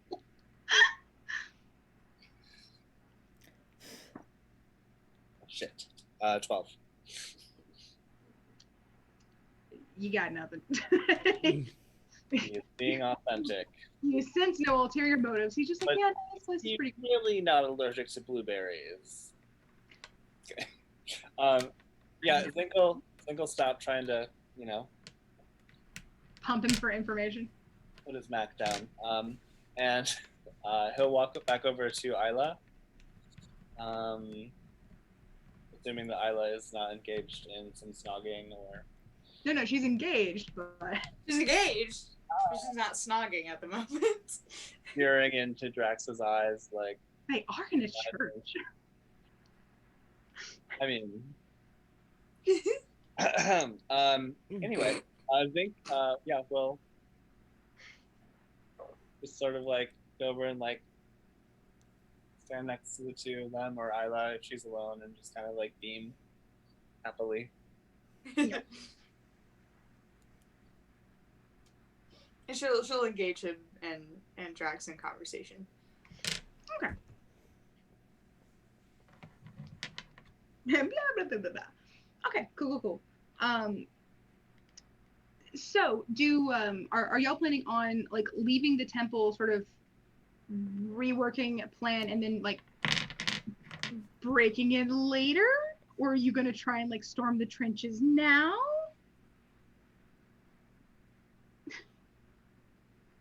Sierra is just currently dissociating in a corner, so. Yeah, I have a couple things that I wanted to. Okay, cool. One, I first want to keep an eye out for the guy I was shown in the vision, the memory, who went down all the fucking hallways and shit. Which guy? There was a priest of Lathander who was led down all the different little hallways to find the gem. Oh, gotcha. Well, remember, you didn't see that guy's face. Okay. Yeah. You did see some of, like, little glimpses of, like, some of the hallways, beforehand. So you can try to, if you're careful, you can try to see if you can find maybe like something that sort of pings your memory for like, wait a second, I've seen this before, or something like that, if you'd like to. Sure, I will do that. Okay. So I'd say go ahead and roll me perception, I think, and stealth, so that you aren't as easily found by the people here. Well, the perception is a 28. And I get advantage on stealth, but it was still better the first time for a 27. I don't think any of them It could. stands- And like, even if they rolled a natural 20, I don't think any of them would actually beat that to see you. Not only does he appear into the eyes of God, he disappears into the fucking ether while doing it. I think only Lathander can see you now. It's not even that he disappears, he just blends in really well. Somehow in this gold-drenched place. Okay. So, Okay, go ahead.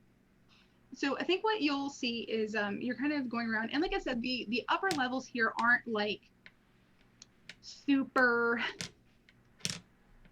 They're not super involved because they are just like the public areas. Like this is where like anybody who comes in can like come and they can pray or get healed or speak to a priest or priestess or what have you.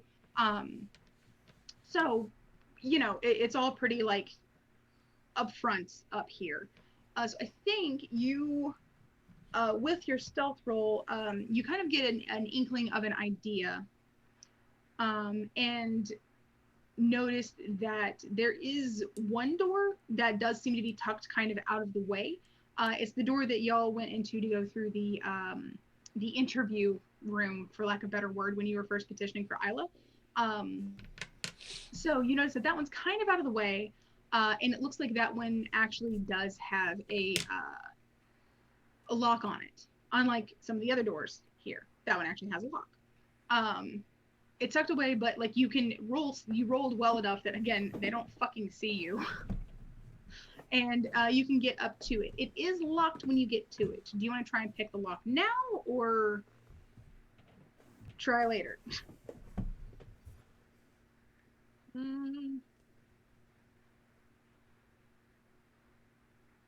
Kind of depends on one thing, because this flowed really well into, I didn't want to say any interruption to my train of thought, but before he went off to do this, he would have gone to check on Sierra. So I don't know if she would have gone with him. Fair enough. I guess before you sneak over there, you went over to Sierra. What did you say? I think he just would have, well, first he notices that she's off, right? Well, I mean, he knows that she's mad, but now she's like not all there. Is AOL dial-up playing in her head right now? We went from angry to not home. It's fine. Yeah, he probably would have just walked up to her and very gently like touched her on the arm.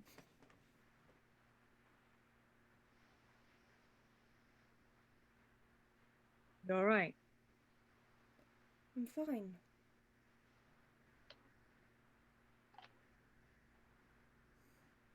Need care to join me on a investigation? Try not to be spiteful, try not to be spiteful, try not to be spiteful. I don't know if I should roll for this or not.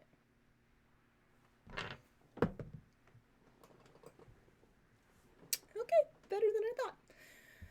She'll just silently nod. Okay, God, so that means apparently I have to roll stealth and everything now. Yeah, I'd say you probably just have to roll stealth, like especially since you are kind of out of it. So I feel like you're more like following Darren at this point as opposed to like helping him find things. I only get a +8, so don't fuck me, Gil.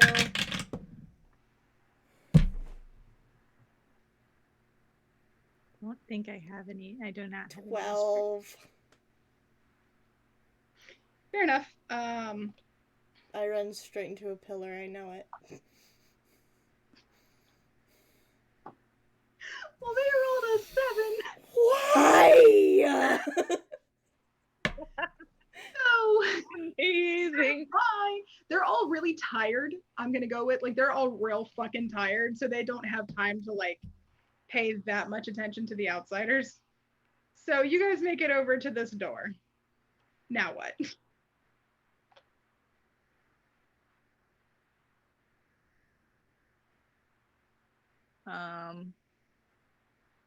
Why over here? Well, I'm trying to see if I can find the tunnels I saw in my vision. The only door that's locked.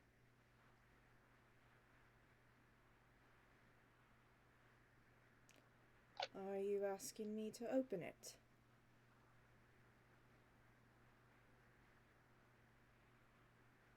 Yeah. Or I can, either way. She'll just give him a raised eyebrow. You're far better at it than I am. She just kind of mumbles under her breath, damn straight. Alright, I'm going to attempt to pick the lock. I have a plus 13, and I have advantage. I say again, you're far better at it than I am. Oh shit, I'm gonna need that advantage. Not much better. This dice just hates me now that we're actually talking. Fuck. Okay. 13, 14, 15, 21. I rolled below a 10 both times. Yeah, you put your thieves tools in there. Your ring sort of lights up a little. Well, not lights up, but like you feel the power of your ring flow through you. And you use that to pop this door open. It pops open silently. So the hinges have definitely been oiled. Like both of y'all can easily tell this, because it doesn't creak. And inside it's fairly dim, which I don't think is actually a problem for either of you. Yeah, it's a little bit dim. There's just a couple of small candles lit and a couple of the braziers on the walls, sconces, whatever the fuck, you know what I mean. And you are able to see like the interview room, which I think both of you recognize. I don't. Remember who was with Isla. I don't know if I was with Isla for the interview.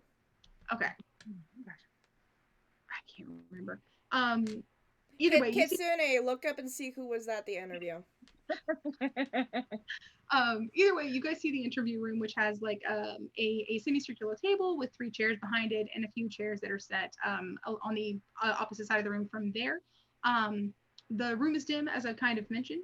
Both you roll me a perception check. I'm gonna use Vax this time.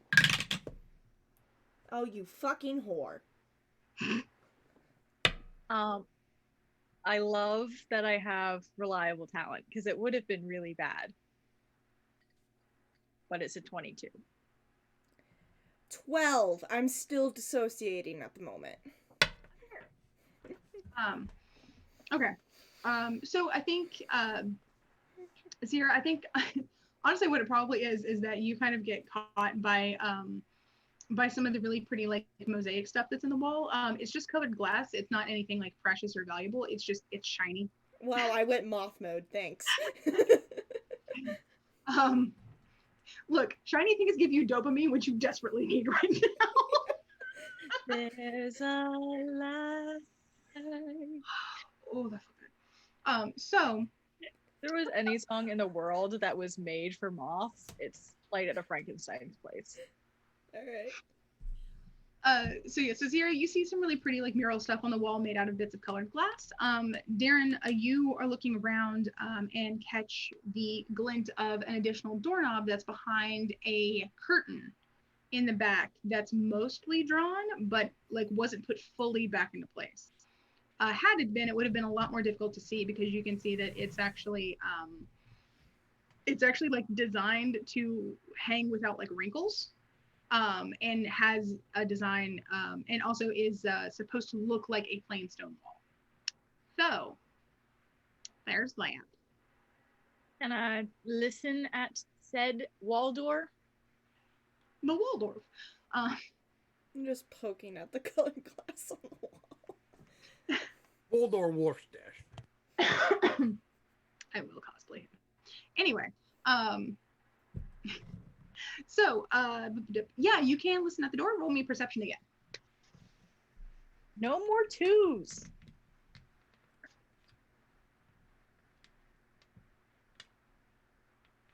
Another 22. Don't sound disappointed about a 22. You with God level perception. You don't understand. I will smack you with a rolled up newspaper. Oh, look. Anyway, I'm so changing my dice. you put your ear to it. You don't hear any voices. You don't hear much of anything beyond there. Like it's very quiet. And there's a very faint. Now that you're like with your ear pressed to the door, your elf ears hear that there is a little bit of a like a whistling sound kind of coming from air moving swiftly through the gap between like the door and the door frame, which means that and that air is a lot cooler when you hold your hand to it, so you're guessing that means that this goes somewhere and probably not to just a room. I try the doorknob. It is locked.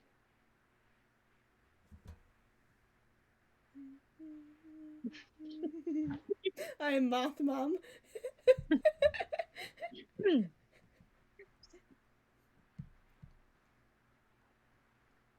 She's I don't know. preoccupied. You'll have to get her attention.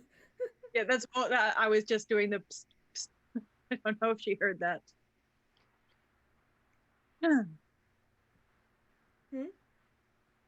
Had to lead us further down the rabbit hole, and he'll pull the curtain away so that she can see the door.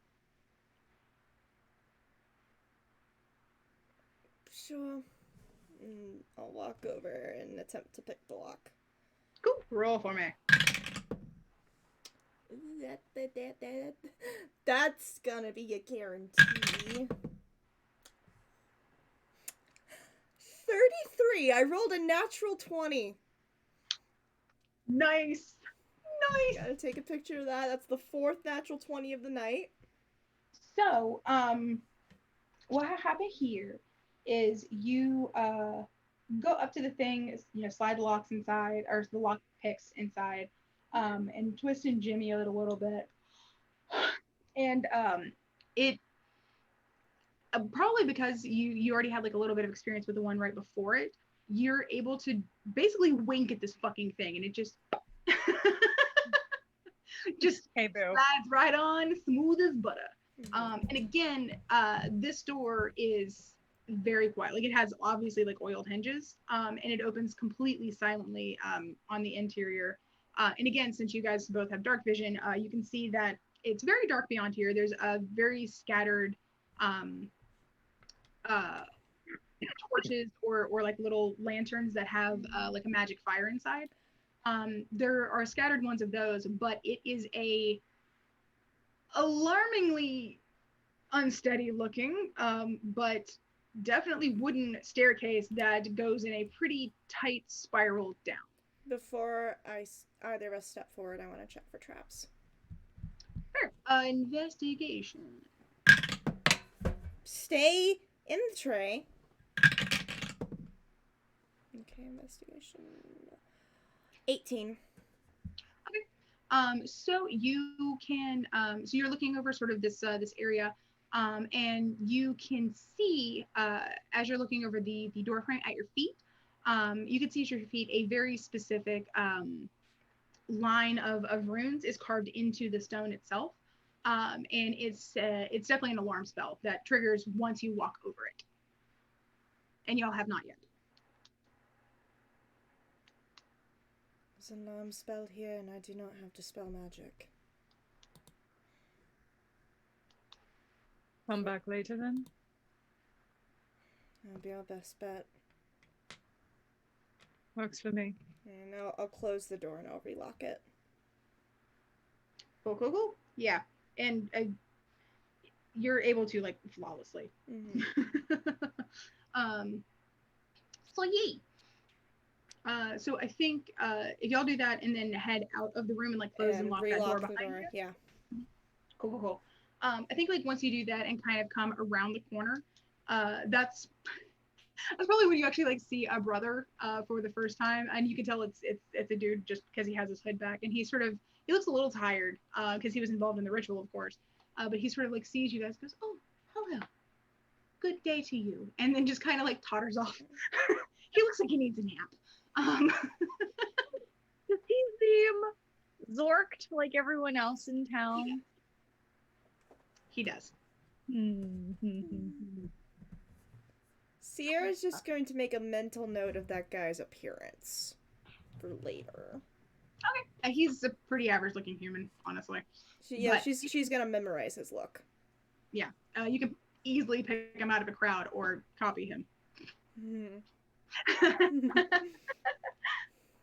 But yeah, he looks very tired. So yeah. So what do you guys do?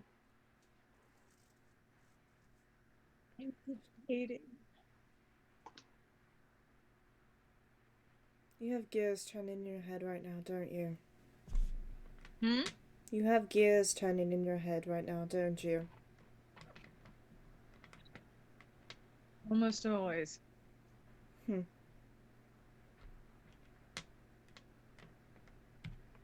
How much effort do you think it would take to get one of these guys to come outside of the city limits with us?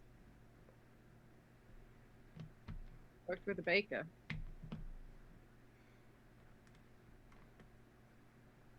I don't know, apparently you're able to smooth talk anyone. Wouldn't say that. She'll raise her eyebrow at him.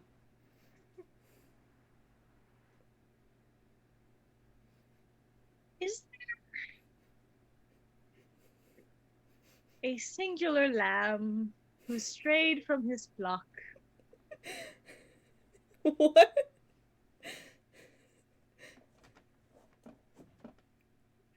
Possibly on the outskirts of any of his friends, preferably near the door.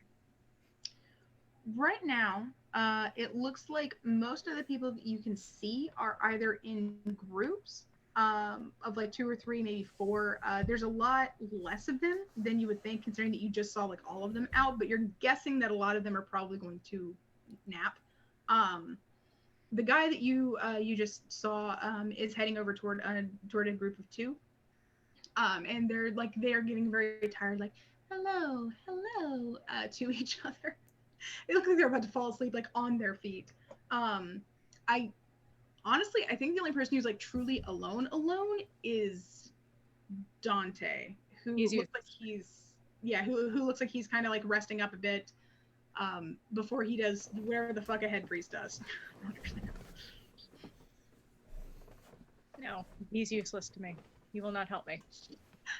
You're useless, sir.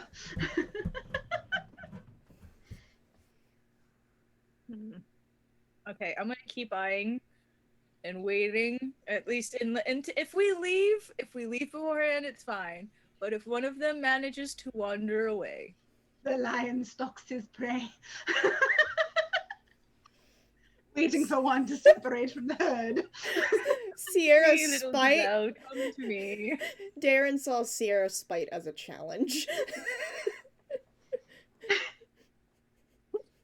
That's literally what I was thinking when I made the comment about the one sheep off from his herd. Just come to me, gazelle. Come to me.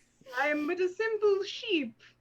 Don't mind my bushy tail or my sharp fang.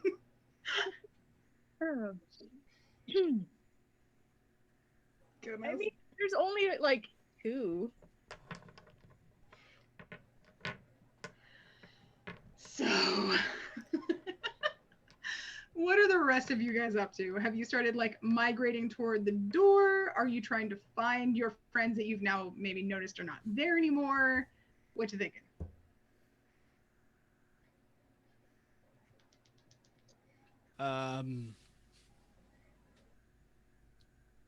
Drax will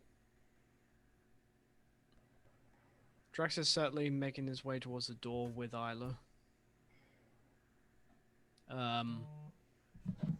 Yeah, she's planning to head out. So. And turns to everyone else, just going, "Well, we've got what we came here to do. Maybe we should plan a few other things." I'll be there in a moment. Devotion would like to go and talk to Dante. Oh Okay. boy. Cool. Okay, so Drax and Isla are heading over toward the door. Everybody else is able to sort of hear that. Zinc, I think, has gone away from Dante at this point, so Dante is just kind of alone, like leaning his head back against the stone a little bit. Devotion, Devotion, you can go and speak to him. Words. Yes, words will be required. Words. So he'll sort of sidle up, kind of glancing around a little bit. Dante. A question. Been nagging at my mind. There's all these temples and everything. You're kind of low. Sorry. I must speak into. I turn my head away from the microphone. Dante, I have a question. I may have an answer. It's an answer I give. My children ask me that.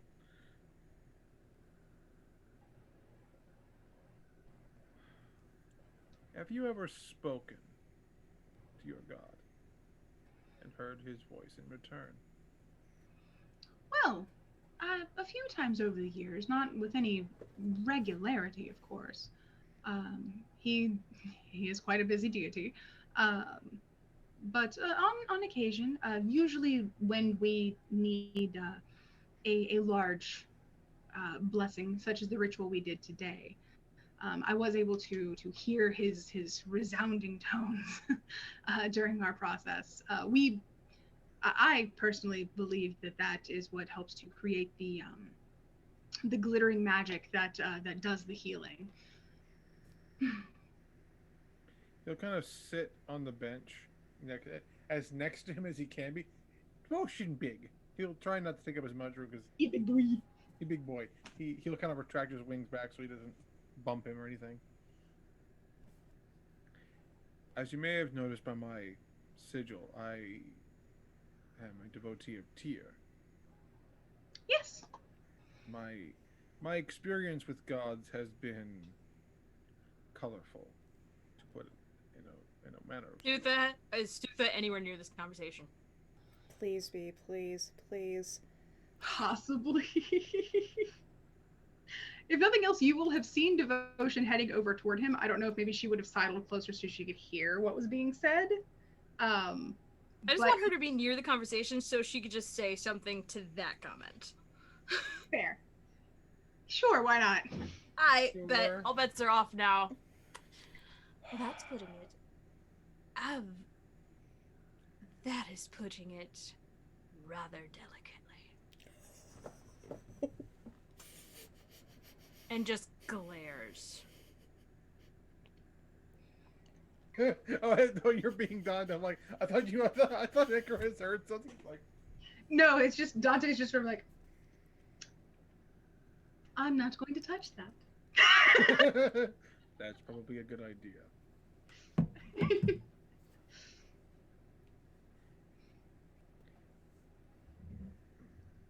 I've stood before him and as well as another.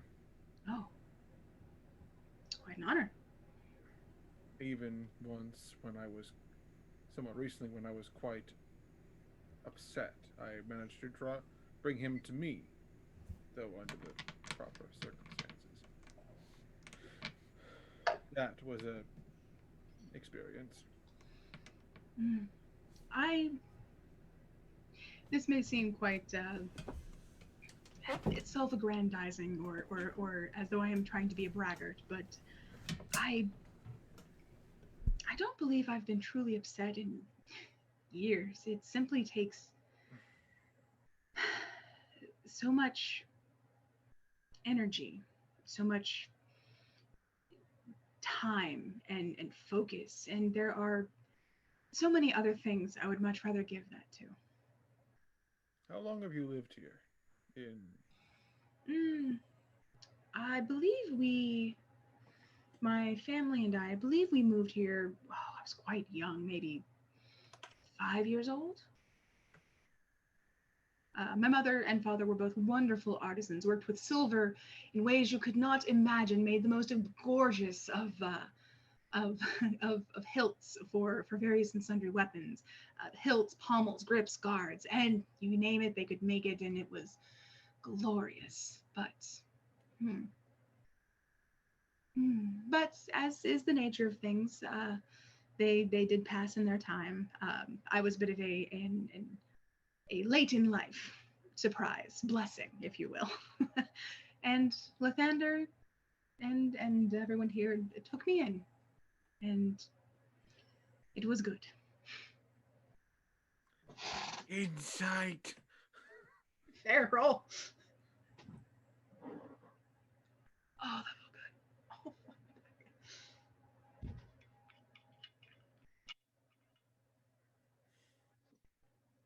Did you roll a nat 20 or a 1? No, I'm waiting. I was waiting for it to. It had, for some reason, the page reset. I'm using it on my phone. Oh, I have the insight. That should be enough. That has a 23. Satan agrees. I have a +8 to insight. Great. From what you can tell, like everything that he's saying is very true.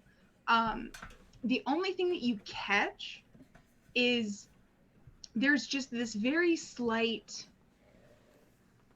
It's not like he's looking askance or like looking away. It's just that there is a tone, a very small tone that you had to roll pretty high to pick up on, like you did. But there is a little bit of a tone to his voice when he says he says there are so many other things to devote energy to. There's just something about the way he said that like makes your instincts like prickle, but it's so little you can't figure out what the fuck else that meant, because like, what? Do you mean more like other rituals? Do you mean like something dastardly? I cannot tell, but you didn't mean exactly what you said. But he is telling the truth as far as you can tell. He is telling the truth about his parents. He's telling the truth about like why he came here to the temple, and about like when he came to this city. So there's that. And you've been the head priest here how long? Oh, let's see. It would be 10 years. 10 years this 10 years at the autumnal equinox. We tend to do it around as some kind of large celestial event to make time a little easier to keep count of. Yeah. Also helps with the divining and all that. Oh, of course. It's something that we attempt to reflect here, is if you come in at a time when everything is equal but on the decline, it is up to you to inspire and reinvigorate and make your mark upon the place before the time comes for the next equinox, when everything is supposed to be growing and becoming more lively to exemplify the rebirth that is expected of a new head. So this may be a bit prying. The temples that I am used to are more martial, wide, and less up and down and into the earth. Do you know what lies beneath this chamber? Oh, well, I expect since the mines are so close, it's some offshoot of that to some way, shape, or form. I know that there are a few of the lower chambers that we use for things like root cellars or cooling places for our various supplies, things of that nature. What about a crypt? Well, I will say, I haven't yet had to bury anyone in my tenure. I believe that there are some areas, but they are out near the mining area. They're sort of a collective cemetery out in that region. Of course, it's a bit removed from the mine so that you don't accidentally dig up your great aunt who may have passed a few years ago. But they are a bit outside of town. Nothing like that would be directly beneath the temple. I see.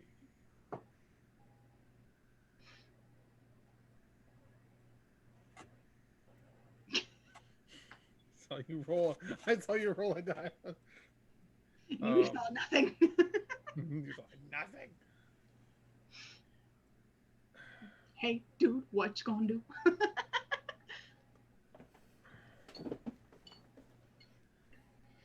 He'll take out from his bag the keeper's mark that he got off of the cultist.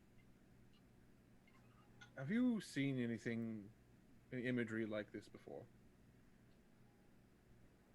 We have encountered people with this mark up to no good across the kingdoms, looking for various and sundry powerful things, and part of the investigation of why we are here. Mm-hmm. Are you familiar with it at all? We believe the mannerisms of the individuals almost are zealotous. And so we don't know if it's we know of no gods that it resides with, but others of different clergy might have seen it in a tome or something. He looks it over. He doesn't reach out to touch it, but he looks it over, and you don't see any like spark of recognition in his eyes. Like he's just sort of like, the fuck is this thing? But you know, much more serene, like, the fuck is this? What's this? What's this? Anyway, so he sort of looks at it and goes, that doesn't look like any god symbol that I'm aware of, or goddess. I'm not aware of any of that. To be fair, I haven't left here since I arrived as a small child, so I don't have much familiarity with any of the unusual things or people that may run amok out there. But it does not look familiar.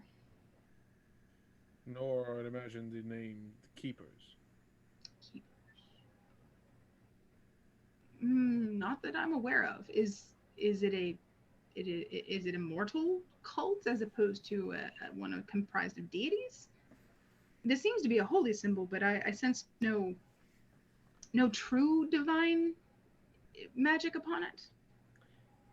They are seekers and, as they call, keepers of various and sundry objects that are of great importance both to the kingdom as a whole, but also to the world itself. Well, it is so disappointing that zealotry can be such a glaring negative when it comes to those of us of the humanoid persuasions. Such a shame. But I have no familiarity with it. Zealotry is, in some senses, the utmost of devotions. It's true. If not to make a fun of my own moniker, but place, zealotry can only bring good. It can only bring life and rejuvenation and a better community for all. But when it's held by those who seek only harm in the name of their particular calling, it becomes a tool of very, very great suffering, and it's very unfortunate. I've heard of some. It's not always harmful, at least not intentional. Some believe that they know the true way of saving others. Some believe they know what true healing is, or what the truth, any sort of truth, is. And when people don't listen, they begin to. He kind of looks over at Dante, very knowing, look, more like from personal experience, they are able to convince themselves that any cost is worth the mission or the message. And see, that is where the zealotry becomes such a great negative. I, I'm sure that you would know that there's a large difference between the negative zealotry that expects a cost, a retribution, a, a, a leveling of the scales of an equaling of the balances between things where their particular way will come out on top. But when you have true zeal for your deity, true zeal for your cause, you will understand that there will be those who do not wish to receive it. And to infringe upon them would infringe upon their own zeal. And that's not a territory you should stray toward. Your zeal should never take from that of another. Because if they don't wish to receive it, that is upon them. You can give the most compelling argument ever, but if they don't want to listen, that's fine. That is on them and their continuation. As we have seen, there are many and sundry gods in this world, and whoever you choose to give your zeal to follow the calling of, you should have that opportunity. And it should never be a term of cost. It should only be a term of personal, internal sacrifice for what you are willing to give in your zeal. It should never be expected of someone else to give something for your zeal. That's simply just absurd. It should always be what you will give for yourself that will embetter the lives of others. I believe that is why Lathander does so well here. I'm definitely inciting that spiel. That speech. Yes. Little miniature sermon here. Granted, he came over to talk philosophy and he got it, so I was like, and that is a 24. Cool. He believes wholeheartedly everything that he is saying. Like, he is determined. Like, he legitimately means it when he's like, look, the basic thing of his is, look, I can tell you everything that's amazing about Lathander, but if you decide you don't want to follow him, that's your loss, my dude. I'm fine. And furthermore, his thing about, like, it should never be a thing of cost. It should be a thing of what you are willing to sacrifice. He also means that. And you notice very, very briefly, there is a small flicker of his eyes, like to the center section, like where Isla had been kneeling. There's a small flicker of his eyes to that little central point, and then back to you, when he says, like, it's what you would sacrifice to embetter the lives of others. There's a little flicker of that, and then he comes back to you. But he seems to steadfastly mean it when he says that he doesn't expect, that you shouldn't expect another to pay the cost for your zeal. It should be what you're willing to offer for yourself and others. Like, his eyes will kind of glance over towards the center. It's kind of an interesting philosophy, to be sure. I know it's not well to do for a priest to not want to spread his message far and wide, but it always seemed odd to me to force any kind of anything upon someone else when it comes to who they choose to give their zeal to, whether it be no one at all, themselves, their sword, or a deity. I simply don't think that you should force someone else's zeal to follow your own, as we are all individual. I agree. What if for the sake of peace? I have noticed the oddity of Moonstone. Everyone seems to be very... It's not so much peaceful. There's peaceful people. I lived amongst peaceful, common folk for many years. I raised a family amongst them. There was peace, the occasional squabble or disagreement, but no real bloodshed. But here, it's very strange. Not the lack of it. But... Moonstone is a very unique place. There's something about it that simply brings an intense calm to the soul. And it only exists while under the glorious barrier that reflects the stone for which we are named, but it's just something about here. And of course, if as you and your party have experienced, I'm sure, since you are different from everyone else here, if you wish, you can leave. But I know so many who simply remained because the peace was something that they craved.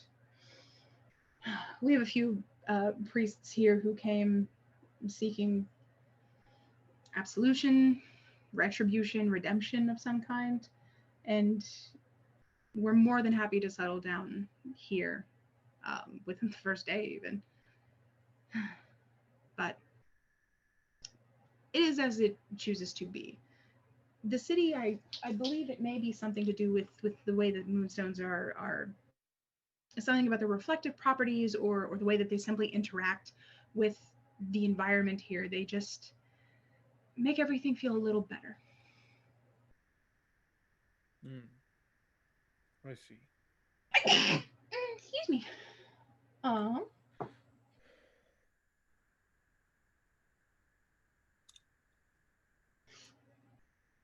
Cool. I thank you for your time. I know you are tired after that grand display and Yes. But it does my heart good to see the results of such a grand healing. But I should let you rejoin your party and your other members. I'm sure Isla would like to see much of this beautiful city. be well and rest well. Yourself as well. He'll go join the others and kind of as he's walking out, he isn't going to hide it. He looks directly towards where Dante had flicked his eyes towards the center area, and also where he saw the necrotic energy. You know, he'll turn his whole head and then look towards the door as he follows the rest. Okay. Cool. Is everybody reconvene outside? Yeah, I guess. Okay. If there's anything else you want to do in here before, like, let me know. But I know Draxa mentioned that they were moving back over. I think Flortma had moved. Sutha wanted to say the one thing and then I think had walked away and may have joined up with them afterward. And I know you and Darren were trying to see if you could loop a stray lamb, but I don't think y'all are going to get to. They're clustered. I accidentally challenged my boyfriend and I don't even realize it. Don't challenge the spy to kidnapping.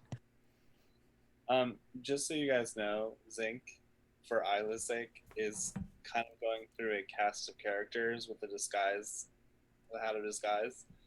So, like, this is who this person is, and this is who this person is. Like, the doppelganger before we even met Isla, the prospectors that like did the Seppuku, the dwarven lady who Zinc still is convinced Glitterbeard did him,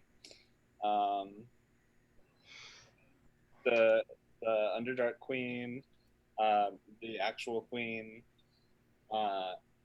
Like, he's just going through like all of these people. And like before we leave the temple, Zinc will actually reveal his actual self, albeit blue. She'll just go, "Oh, that's much more fitting." I know, but there's like people trying to murder me and stuff.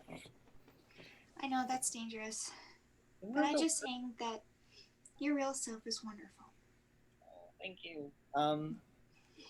Anyway, back to where we were in the Underdark, and he'll turn back into a drow or something. I'm just imagining Olaf telling the guard captain in Frozen 2 the entire story. And at least they have their parents. Their parents are dead. It's essentially what's happening. But like, I just asked for one. pounds for one.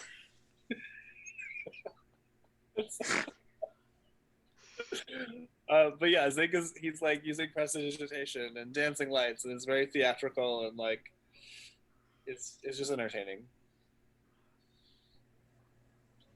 Gotcha. Lord help us all.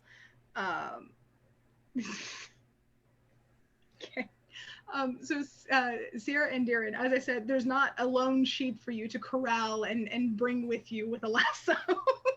Do you guys head toward the front to meet everybody, or are you gonna try and like, hey kid, hey, you want to see a sundial? Someone? Oh, You want some candy?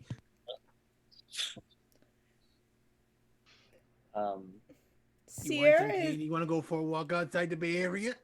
Sierra is too depressed and out of it to like consciously make a decision right now, so she's just gonna follow Darren. Fair. I will give up on my endeavor for now. Just a little heads up. I texted the group Mhm. and all that, but I'm fading pretty fast. I'm really tired. I might head out soon. Okey-dokey. That's fair. Okay. Hello, son. Good to know. Thank you. Okay, so sorry. So you guys head out, regroup, reconvene, get outside, probably get like a few yards away from the entrance to this place, and then who talks first? Or do you guys wait until you're further away, like near the mines? Are the mines on the way back to the? They're not on the way back, but they're kind of like Is that a destination? kind of remote, and you can easily see if anybody's like nearby to hear you, as opposed to like if you're near buildings. So I figured that would be like a safer place that y'all would be aware of, that you could go to talk if you didn't want to go all the way back to your campsite. So you're saying in a mine. Am I? We're a million diamonds shine. I mean, you don't have to be in the mines. You can just like hang out near like the area, because again, you can see much further and like detect if anybody's trying to follow you or some shit. But up to y'all. Zink is gonna just sort of like, after he's done doing his like 5,000 impressions, he's just gonna like look for Sutha. Does Sutha have any creatures with her at the moment? Ratty? Ready. Ready? So Zink will pull out Gary. It's just like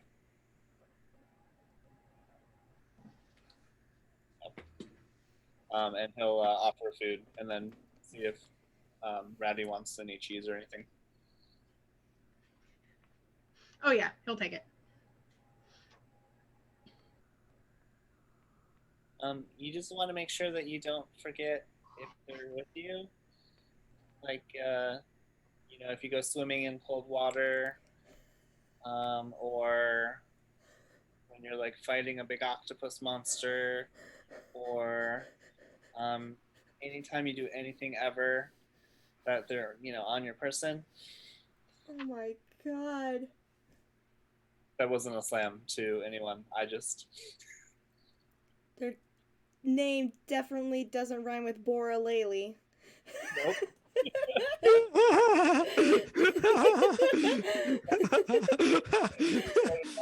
Your sprinkle in the background. Help me. I'm very confused. What? Laura Bailey keeps forgetting she has a weasel on her. Yeah, and she gets the I don't situation. know who Laura Bailey is. Oh, Critical Role. Oh yeah, no, I don't watch that. You should, because it's good. Because I got sucked into it because of Sarah. Just saying. And also Paige. I think both of you like tag team me. You're like, you should watch it. It's good. And like 400 episodes later. Anyway, so yeah, Zink is just trying to like connect with Sutha and Ratty and Gary.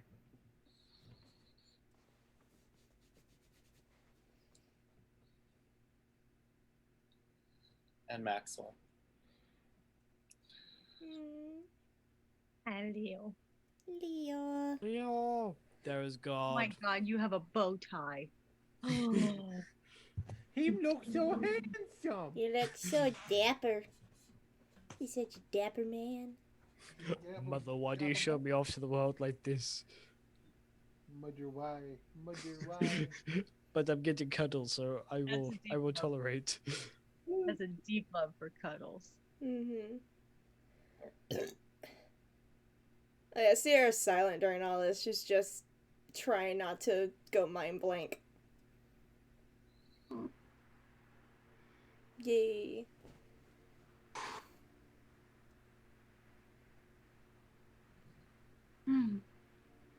She'll do a quick telepathic link to Drax.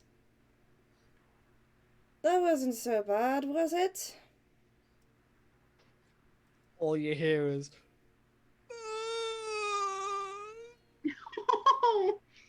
Could be worse. She could have said no. And I would have laughed. thanks. Thanks for that. Love you too. And I sever the tie. Son of a bitch! This is how she tries not to dissociate. She's gonna be a smartass to people. So where is Sarah in relation to Drac? Like, is Sarah like further ahead or just a little bit back? Probably a little bit back because we probably followed out after Drax and Isla. You see, Drax there's actually no expression on her face though. Drax will turn to Sierra and kind of give that little on his face, but see that she's pretty stoic. And he will walk up to Sierra. Shit. I'm dead. This is how I die. I'm dead. This is how I die. So just raise an eyebrow to you. Can I at least have a hug? Because something tells me that you need it too. Sure. And she'll give him a hug.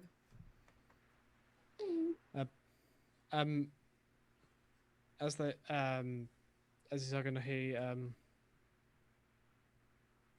whispers in her ear. If you want to talk about anything, just let me know. I don't want to talk about it. And that's fine.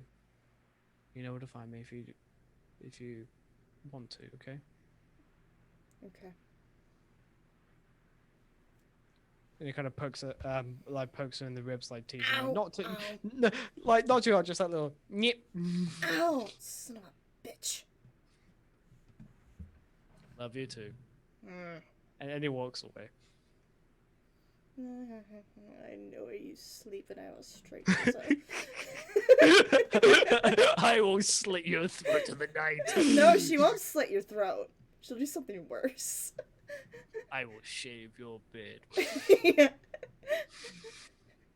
She'll only shave half of it. Really pulling a fax. Yep. Then she goes back to dissociating. Little bit of similar over there. Disassociating. Yep.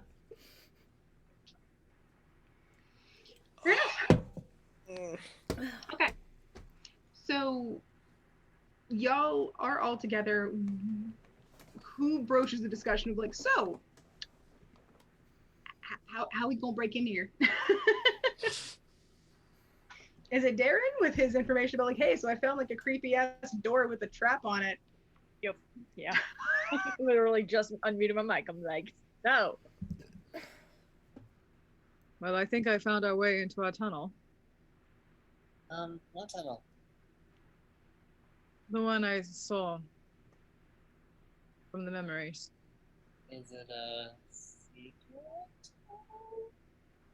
Secret Three and trapped tunnel. It's hidden behind a false wall. There's something else. Oh, do tell. While we were in the aftermath of the ritual, I used my magic sight. There was a flicker of necrotic energy right over where the ritual was done. It was the only reason I could see is because it stood out behind everything else in the room. Divination and other kinds of magic. The black tendril of necrotic energy definitely stands out. They seem to come up from the floor, but only for a moment. What do you think it means? You saw a death tentacle come out of the floor. Something like more of a wisp. Either way, that is terrifying to even hear. So wherever this tunnel may lead may be directly underneath the ritual chamber. From where the ritual took place. Over the marks. It was small. Like, it didn't have anything to do with the ritual, but it may have been leaking up from the floor. It wouldn't have been noticeable if every other magic in the room wasn't so damnably bright. Well, right at that spot is a reflection that looks extremely like a goal here. It's shaped like the stone. While talking with Dante, he glanced at it when he mentioned talked about this philosophy that a zealous faith should not impose their will over another. That it should be about self-sacrifice. Well, So isn't... he's on our side. Sorry, go ahead, Sierra. I was going to say, isn't that kind of hypocritical to say in a town where no one has any choice but the will of the stone? Except Dante seems pretty lucid, don't you think? I still don't trust him. But he's so handsome. Why do the handsome ones always have to be the villains? Sierra visibly rolls her eyes at that. Or the pretty ones. And Zink sort of like bats his eyelashes in your direction. Don't lie to me, Zink. He seems very he seems absolutely dedicated to his own beliefs, but it doesn't seem artificial. I agree that, I mean, case in point, and he'll gesture with a flourish of like color in Isla's direction. By the way, Isla, just so you know, Zink is using every opportunity to use dancing lights or prestidigitation or anything that has like a visual effect just for your benefit, because like now you can see it. Yeah, like butterflies will like randomly fly from his hands, and so cute. Yeah. He's just trying to like make like you can see like look at all these wonderful colors and things. So he did mention that he has heard what he does truly believe to be the voice of his god. I'm not so the god may in some way be involved, or not entirely sure. Lysander? Yes. He's heard the voice of the god before, but we haven't Lysander. Is it Lathander? Lathander. It's just Zink. Zink can't get it right. Lathander. Lysander. Yeah, I don't think Zink can get that syllable. Regardless, we need to be careful. Granted, for what we could see, they seem mostly the priestly types, but we never know what kinds. Those robes could be hiding just about anything. Does Anubis talk to you? Only when I ask him to. But you've heard his voice? Yes. Okay. Devotion. I've seen him. I've met him. Same. Both of them. I've seen them in front of me. I actually accidentally pulled Tyr to me last time. That was an experience. I was very angry. But yeah, that- devotion. that's- We don't need to regale your godly experiences. We were all a part of that at one point. Remember? Was yeah, I there? I think I was getting drunk. possibly. Jax, have you met a god or heard of a god or seen a god or smelled a god or? I have met and spoken to Thor. Yes. Okay, and Sierra? The Raven Queen literally pulled me back from death once. So it stands to reason that Lathander could actually be talking to him. He's involved somehow. They wouldn't use rituals for him, specifically for him not to be involved. And he is a god of healing. Whether or not this particular god knows or even cares that they're using the stone is another matter. Yeah. I just, I know we have to do this. I don't think that he's as bad as He could not know about True. the stone specifically. Or he he could may not know about any other dealings that they have with it, or that it's responsible for the effect that the town has. If it's as subtle as, well, to others it may be quite subtle, and after a time you wouldn't notice about it, and that wouldn't be something that specifically may not be something that was passed down through the other head priests. True. I mean, he could also just be a really good liar, like the ladies on the boat. I didn't sense. I watched him carefully. I didn't feel any deception itself. A few hitches here and there, but only about more personal things. Okay, so let's get the facts straight here, because we are pretty good detectives. He's hearing a voice that he thinks is his deity. He's obviously capable of super powerful magic with the help of his group. The stone that we're looking for seems to be affecting everyone in town except for maybe him and us, because we're badass. We can resist it. Some of us. Looks at Darren. And then we need to get the stone, but in doing so, we have to get past Dante and that coven, or monks? What are they? Clerics. Clerics? Okay, then. And then what? I'm not sure.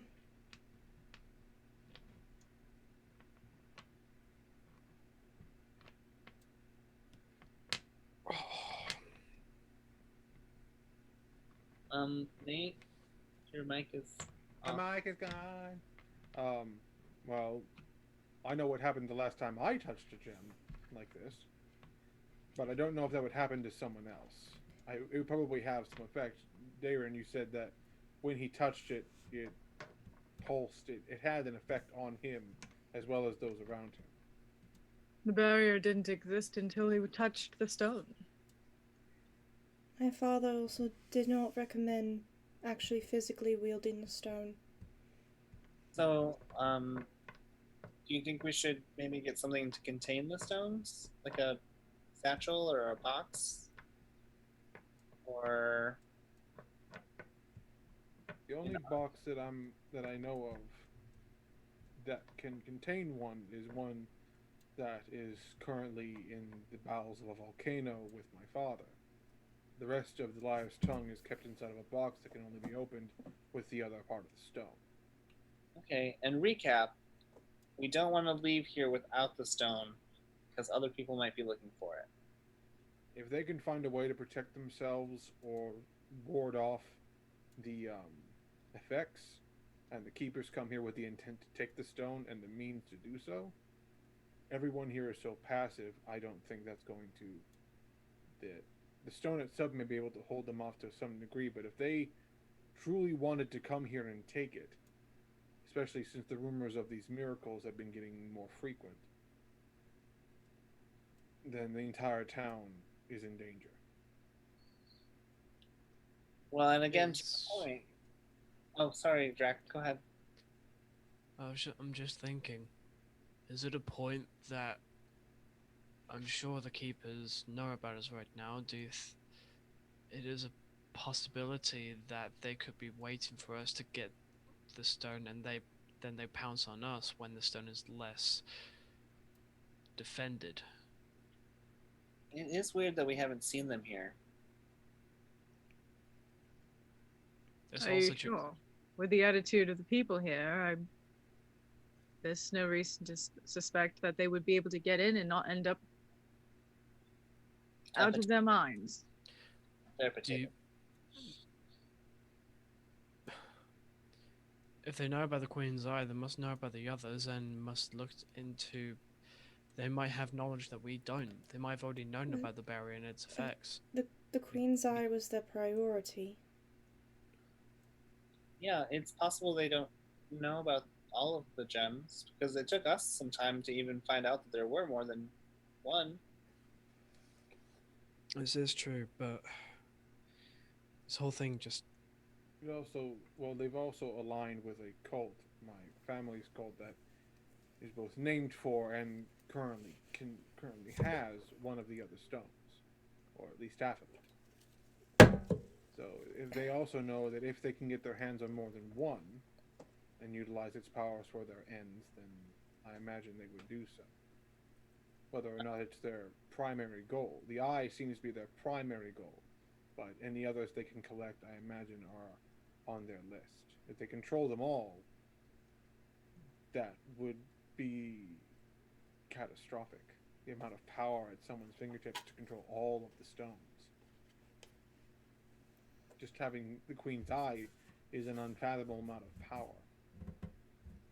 I mean, it sounds like having any of these is... And you said your family has half of one? Or... Yes. The Liar's Tongue, from what, even having spent my whole life there, what I know of it is, I know that the centerpiece contains Loki, given my experiences. But the original purpose of the stone isn't entirely known. But according to my father, it gives truth to a lie.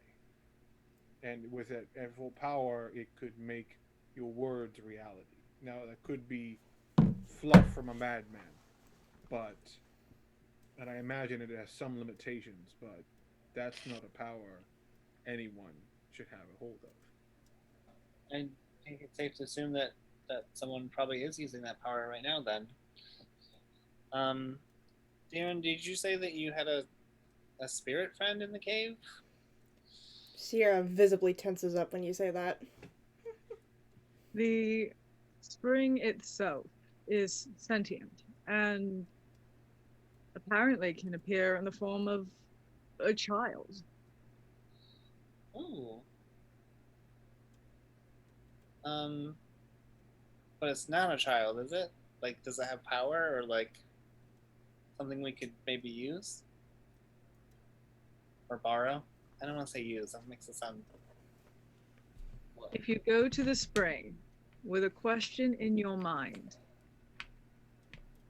you are offering the spring a chance to look through your memories and show you one that relates to the question you've asked. Now, it doesn't have to be your own memories. I've looked through memories of other people. And then the spring is given the opportunity to copy that memory.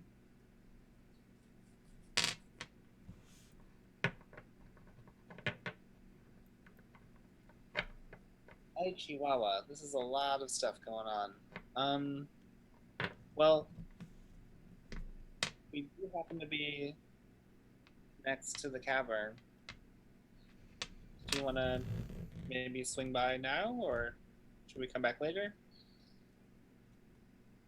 At some point, I do need to return. I did make a promise to do so. Okay, I'll go with you if you want company. This actually sounds really fascinating. All right. As Well, far as the infiltration of the temple, you know where the door is, and you know that it is in fact trapped. There is an alarm spell across the doorframe, apparently. Sierra saw it. I don't.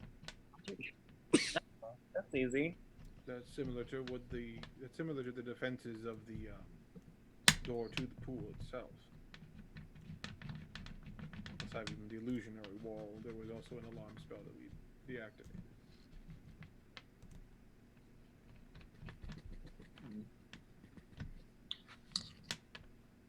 Well, none of us have gone batshit bananas since we re-entered the town, so that's good. Looks suspiciously at the DM.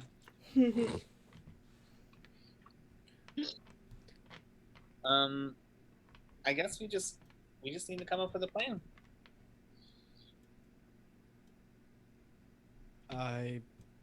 I don't mean to sound selfish, but we will come back later on tonight. But if you guys don't mind, I would like to spend the afternoon with Isla. It's completely fair. What? Your Understandable. Sierra will smack Zink upside the head when he reacts like that. Wait, hold on. The foot tall head or the actual head? She knows where your head is. Where's your head? Where's your head? I would like to dodge. I miss. I did not. He tries to duck. My legs aren't that long. He turns into a duck. Luckily for you, it was the hand with the least amount of rings on it. The lesser of two hands. Yeah, Zink. He's like, oh, okay. Yes, take some time. Isla needs to see as much as she can, and probably needs some rest after all that ordeal. We will work on our plans and reconvene after we've had some time to collect and think about a good strategy. Getting in is likely going to be less difficult than getting out. Oh, getting out is easy because I can. I was out. This is true. We're inside a barrier, though. What if it blocks you? I mean, as long as I stay within the barrier, it should be okay. That's true. I can test it before we go down there. I'll just it'll take over my. I won't be able to use it more than once a day. Well, we will be back later on tonight, and any plans that you guys come up with, we'll catch up with you. Fair warning, there may or may not be an elf sitting in our camp. What? He's fine. He's a town baker. You got the baker? Well, he was welcome to go back into the town, but obviously he was skeptical. Wait a second, then who's doing all the baking? The shop is currently closed. Out there. This is what drives Zing to snap and burn down the town. We all thought it was going to be Sierra who's the PBEG, but it's actually... Sierra is too depressed right now to formulate evil plans. Yeah, or even... Yeah, Zink's just going to sort of like pout for a minute. And then, Okay. But, yeah. Drax is going to take Isla by the arm and whisper away into the noon sun. Yeah. Okay. Both of you are speak of the tired. devil. Head to bed. Very tired. I'm sorry. I got Yeah. It's totally fair. You've had a very long week. Yes. And this is a great point for your characters to exit. So We gotta go talk about nice things, and she's gonna be very happy and look at all the trees. Yes. Sierra will just call to them as they're walking away. Don't inhale the happy fumes. We won't be able to fix you for a while. Have fun. Love you. I would say if we can, let's take you guys head off. Yeah. Go ahead. Everybody else, can we take a break? Yeah, last time we did not take any break. That's why everyone was so exhausted. So gonna run an ad. I break love you here. guys. Love you. I'll see you Bye, guys later. guys. Mwah. Good night. Take care of yourselves. Bye. We'll try not to die. I'm also sleepy, but I should be able to go for like about another hour, maybe. Yeah, hour. we have an hour left of streaming. So I'm on my second wind. I cannot promise you that I have much longer. So I will be right back. okay.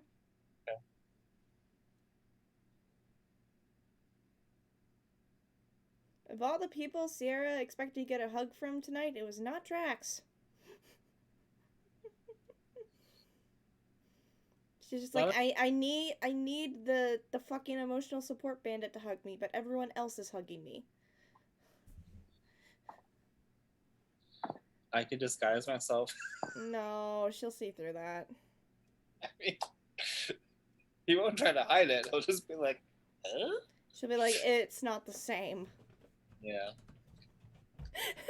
Drax hugging Sierra wasn't on the 2021 bingo card. Zinc definitely smells like, like a nice, crisp, clean forest with like mint and juniper, and it's just not gonna have that same. Darren smells like anxiety. My anxiety. Oh boy. I need more Flortma and Sutha. Yes. I need more Sutha being snarky towards Devotion. I need more Flortma being snarky to everyone. Yes. We need them just to team up and snark everybody. Where is the snark?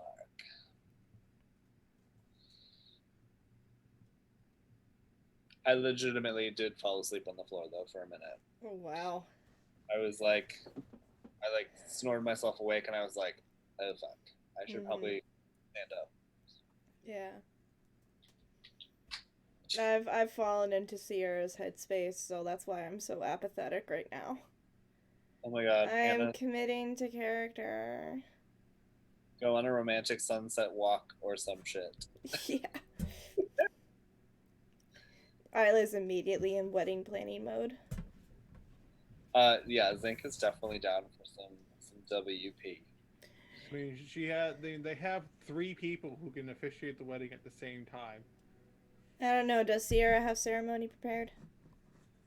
I think I always do. Well, granted, we just prepare our ceremony stuff.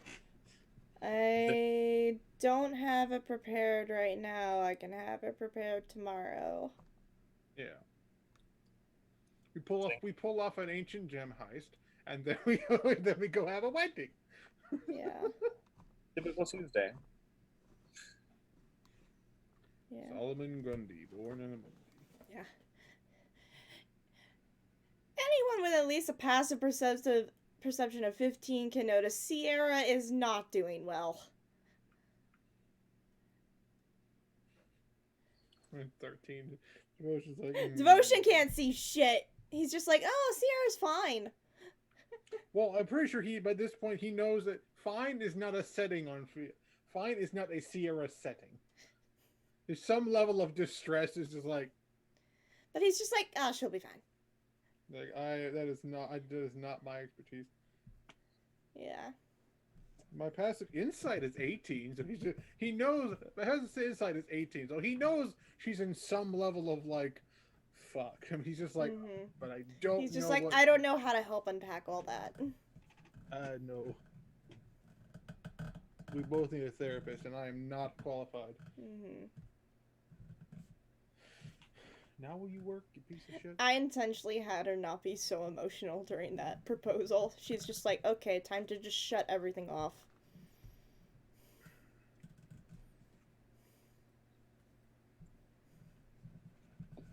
Try not to like be overzealous with my character today, but I also need to stay awake. So if thinking just too much, You have to channel the occasional chaotic energy. And after this, Brian, you're going to bed. Yep. I'm going to bed right now. You just can't tell. On a totally unrelated to D&D thing, my roommate is finally warming up to getting a dog. Yay! You only have one roommate, right? What? Wait, don't you have another roommate? Yeah. Is that the one that needs to warm up? No, it's Day. It's Day? Yeah. Doesn't he know dogs are cuddly and cute? He's allergic. Take some Flonase. Call me in the morning. But we went to see his mother, Uh-huh. and his brother's got 2 dogs, and his sister has 1 dog, and they love me. And his sister was like, you need to get Brian a dog. Look at how they love him. So he's looking at English bulldogs. Do you guys have... Those are really cute. Yeah. Do you guys have a yard? Sort of. But Is that- English bulldogs are lazy, so that works for us. I'm concerned about like where they would poop. I would take him for a walk. In that neighborhood? I'm kidding. Your neighborhood is really cute. We dropped off the Christmas cookies. Delicious, thank you. They were so cute. Call me projecting on my character, but why was it when I saw Sarah put her hoodie on, I was just instant Sierra mode, she wants to steal that hoodie. She needs comfort. Boyfriend hoodie is mine now. Would she steal his scarf? I'm debating. I imagine she's stolen at least a sock. No, not for any other purpose, just so she can slowly start stealing one piece of his clothing, just to see if he notices it. It starts small with a sock. Next, But yes. finally a pair of pants. And lastly, his left shoe. As a declaration of love, I have stolen your shoe. And Darren Pillow will have been born. Now she's now I'm making. I'm making but Sarah now, start smelling like, Helga. why am I also not surprised he would propose to her with a left shoe? Wait, hold on. I love that idea. That's super cute. But why are we tabling the idea of you putting in your bag of holding a complete Darren set of clothes? I don't have a bag of holding. Oh, okay. Is it Darren's bag of holding? It's Darren's bag of holding. He slowly puts in like it's like, what the fuck is this? It's a spare set of clothes. When Let me did you borrow put that your in there? bag. I'm not telling. I need feminine items. Because I can only summon stuff that I know is in the bag. Yep, exactly. Summon Darren double. Darren turn over the bag. It's gonna be shoes. Well, one thing she can do is take the bag and flip it inside out, and then everything falls out. Emotional support. It's just 100 left shoes. Hello. Kitsune, I can see that you're playing Apex right now. It just popped up on Steam for me. I apparently just, me as a person has a tendency of having weird shit in my character's inventory. It's fine. I still love the idea that you have like a Laura Ashley showroom. Like it's just like all frilly and fluffy and pillows and blankets and like fully dressed beds and like a towel section. And then like it's to here. Give me time. Give me time. I was about to make a joke, but I realized how depressing it was. Make it. One thing Darren does not have in his inventory right now. Sierra's trust currently. Ooh, She's upset. critical fail on that search check. No, he does have her trust, but she's just. Upsetty. Yeah, she's very upsetty. How are you doing, Paige? I'm good. I just need these two fucking idiots to make up. Ooh. Ooh. I'm unlocking skin because Prime don't judge. Okay, but that item is legendary. He's not met the prerequisites over fucking trust. Okay. So. That's the third time I've spilt my White Claw on myself tonight. God damn it. These will be useful. You know where it's bad when you haven't used it in so long, you forget you have a step of the Magi with invisibility and pass wall. Oh, there's all these traps here. Bong. Just the whole fucking. If you're gonna get all these fancy items, at least use them. Yeah, stop hoarding it. You with your fucking 10 I haven't been in javelins. combat in how many sessions? It's really good for combat. I can do a lot of damage with this thing. You haven't needed it. It's also good for passing through walls if we have to do a gem heist. Indeed. Especially if we need an expeditious exit. That we can just wait, what do we do?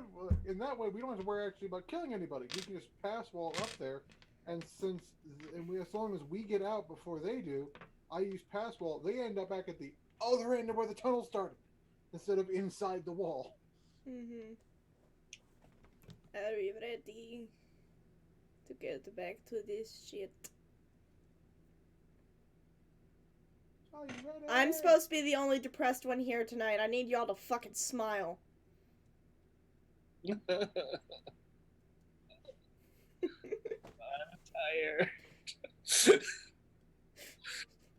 Don't make me come over there and give you a shot of adrenaline. I fucking will. You know when people tell me to smile or when it's my not real smile, it's just creepy as fuck, so. I know. I would like to see this creepy smile. You've seen it. I know, but It's the Hiri smile. It's the what the fuck is she doing now smile that you guys are used to every fucking Sunday. It's just. I love that smile. Oh my god. It's such a problem. Ooh, I telekinesis. I can just. We don't have to pick up the stone. I can just. Wong. Except no, I can't use it at the same time as the other one. The concentration. Fuck. I know. Pass wall isn't a concentration. Ooh, it's not. Ooh. Bongo cleric. Is that Unga cleric? Bongo cleric. Bongo cleric. Like Unga cleric. Me hit you with God smite smack. That's Sarah when she's drunk. Or God smack. The God smack. You were crying like a bitch, so Godsmack. Hey, I made song puns.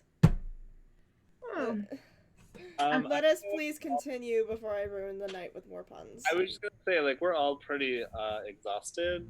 Do we have the energy for another hour? I do. Yeah. I slept until 4 today, so. I would like to play forever. But I think I can go until 1. Okay. Yeah.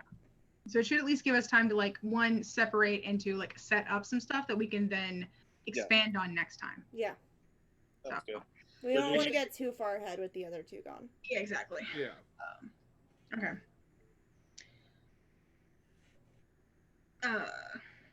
So, y'all, how are y'all planning? Because I know that they've already left and they're leaving the city, so they don't have to worry about this whatever the fuck it is happening again until they come back probably. How are y'all splitting yourselves up, and who's doing what where? Zinc votes that we don't separate from the paladins. So each group should have a paladin. Yeah. already split up from the paladins. Well, I mean, No, to the be fair, paladins are still here. No, I yeah, mean, well, to be fair, the two that have split off are leaving the bubble. So Yeah. hopefully they'll make it out. Yeah, so if we do split up, I vote we do it that way. yeah, as we know, Sutha cannot be with Devotion right now. So Sutha will be with Flortma. And probably Zinc as well. And then the angsty babies will be with Devotion. I also have spells and my staff that can compensate for the fact that I am not at all, in any way, shape, or form, stealthy. I am large and I am heavy. You are large and you are clanky. Yes, but thankfully I have spells that will help alleviate this. Both invisibility from the staff and what is it called? It should be. It's some sort of Invisibility armor. doesn't get rid of the clank, though. No, but It gives you a straight roll. yeah, I think I have to fix one of my compare spells, but I have a spell that's like a shadowy armor that essentially turns my stealth roll, my disadvantaged stealth roll into a straight roll. Mm-hmm. So I put that on me and then make myself invisible because it's from two different sources. Then I still don't think I'll have advantage, but I'll have straight rolls for stealth. So Zink is pondering all the information that we just went over in game, aka the recap, and is kind of just like looking into the caves. Like, are they singing right now, or is it not time for It that? seems like there are some miners in there singing the gathering song. So yeah. But as you guys saw, they'll just be mining.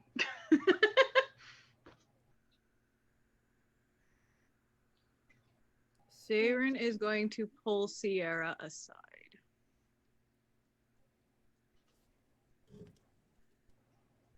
Okay. If she allows, obviously. Yeah, I said she'll allow at this point.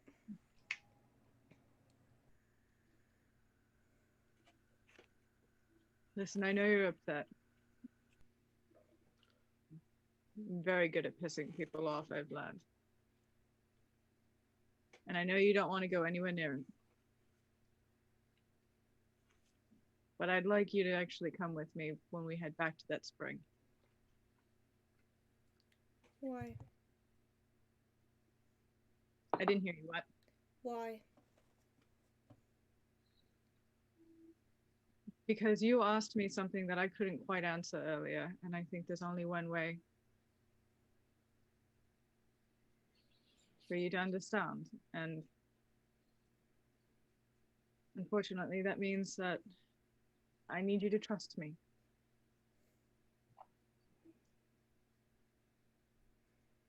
I'm not very good at being trustworthy.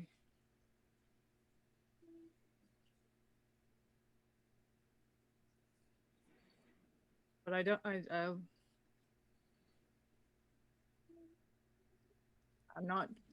going to lie to you. I'm not going to abandon you. And I think I just don't know how else to make you understand.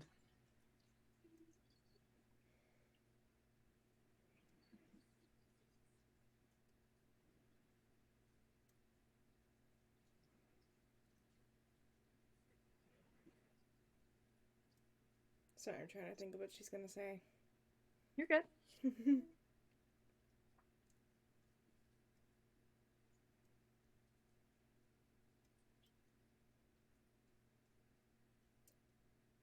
Shit, what the fuck does she want to say? It's there, I can't get it out.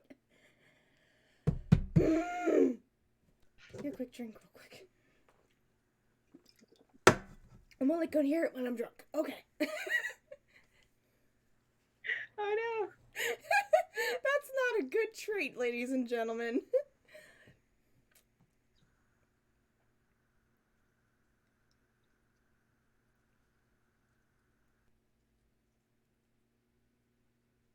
I just want you to stop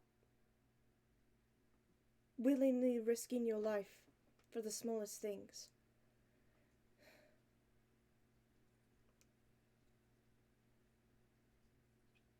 I get the feeling you really don't care what happens to you if something bad happens, but it does matter to me.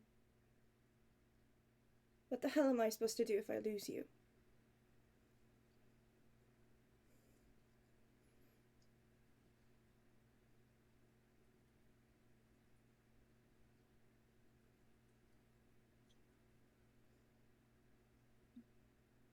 He is going to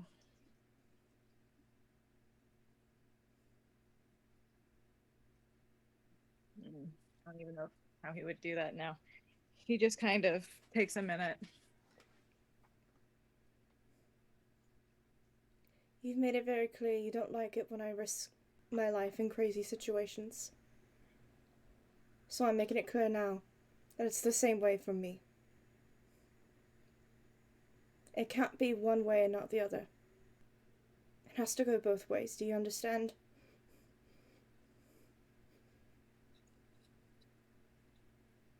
It'll be a learning curve.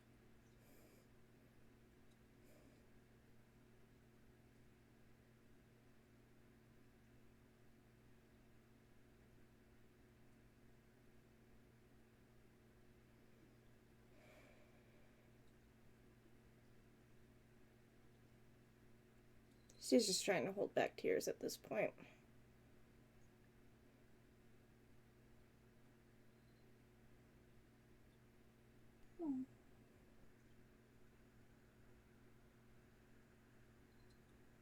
He's gonna give her a really big hug. And then very quietly whisper to her, and Paige, I am sorry. Oh no, oh no. I'm scared. And by the way, I heard you earlier when you said that that Zinc was lying to you. He wasn't. And Isla's right. You just need to believe that. She starts crying. And he says that and hugs him tightly. Aww.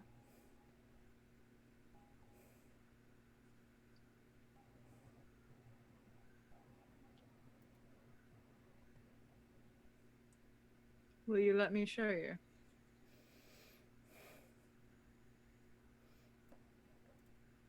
Yes. Okay. Thank you. Kind of try to straighten herself up and try to wipe the tears off her face. I'm about to get emotional myself, man. Fuck. Well, I'll start by saying I'm sorry. And then we'll rejoin the group. And then Darren will look down and to Zinc, which is not really down to because he's not much shorter than him right now. Yeah. Oh, Motherfucker. the projected zinc, yeah. He what?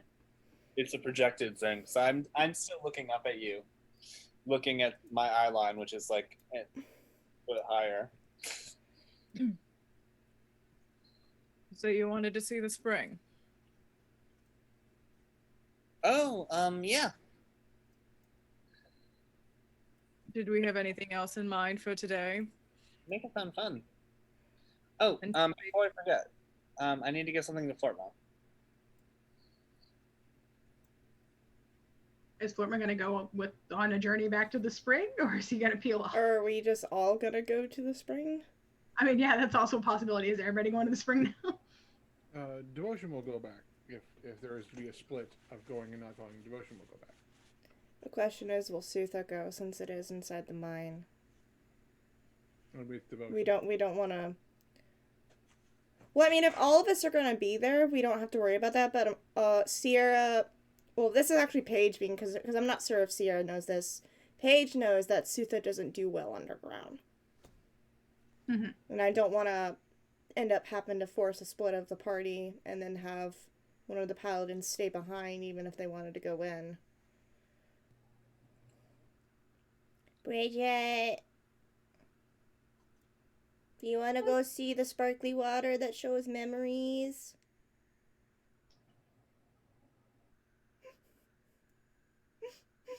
I don't think she was here for that. Bridget, would you like to go see the sparkly water that shows you sometimes really bad memories and sometimes good memories? Just a forewarning, it is inside of a mine.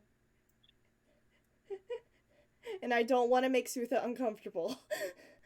And Sutha was inside the mines that were at your house or your home. It's just she had an issue with granite. Yeah. Okay. I don't know why. Just granite. Just fuck granite in general, in particular. Like with granite, the whole fucking thing is underground. Yeah. And it would have been the first time in a long time that she was like underground for such a long period of time. That and then makes we sense. Underdark, and then like what could be worse than that? Yeah, let's do this shit. Sutha's gonna go. So we're all going to go to the spring. Poor Flortma. Flortma was originally like, nope. Now everyone's going, God damn it. I'm not wearing a hard hat. Orma, here. Finn's gonna pull out a scroll of regeneration. Thank you. Yeah, I guess they didn't need it for the ritual. It's weird, but also we'll probably need this at some point. Whether one of us gets hurt or one of us hurts somebody else. Plus, as long as the mine that the tunnel we go through isn't occupied, you don't have to worry about somebody stopping you to wear a hard hat, Florma. I wouldn't care if somebody did say something. And I know, just trying to make it easier for all of us. And Sierra tries to put on her best smile while saying that. I give my hat a little tug, and Shaggy is now wearing a hard hat. Zink is actually going to put on an actual hard hat. Okay. You know what? Because Sierra wants to feel better about stuff. When she snaps her fingers to change her disguise, not only does the hard hat appear, but her appearance kind of shifts as well. Her hair is longer. She just looks like she's actually happy, just to mask her fucking depression. So I basically look like I'm wearing this wig. This is all cosmetic purposes. She's secretly very fucking depressed and doesn't want to look that way. Who needs Lexapro when you have a helm of disguise?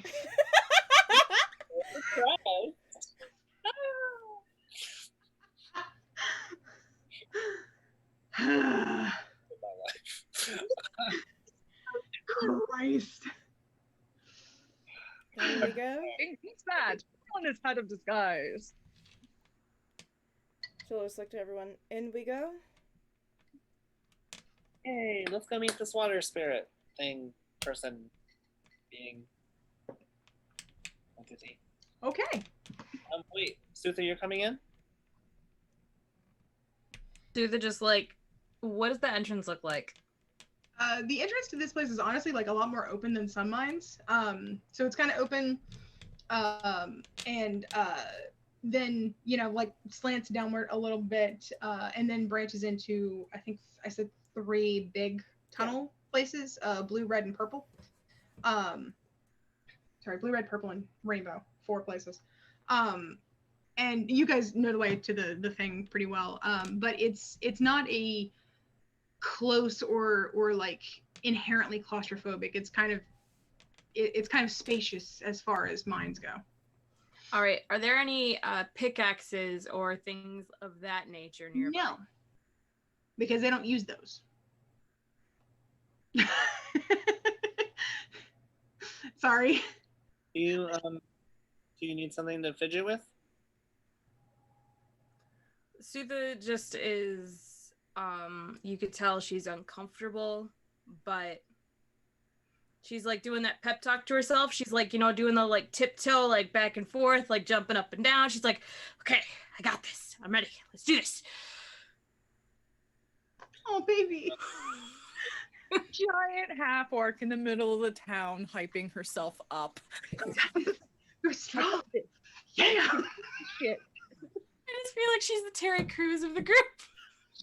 I love that. I love that. Yes. What is your equivalent of Terry loves yogurt? Two. Huh? If I jump in. What is your equivalent of Terry loves yogurt? And two. If I were to run and jump at Sutha right now, she would definitely catch me in her arms. No. Zinc will hand a hammer to Sutha. Like a your size hammer or a my size hammer? It's like a mining hammer, probably.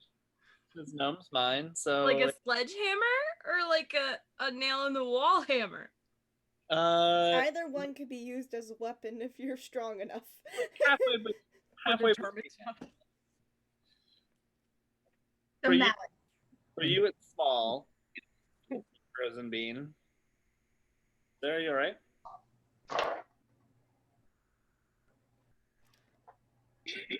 Stop dying. You just got your girlfriend to smile again. I'm choking on goat cheese. Ooh, goat cheese. What a Brilliant. way to go.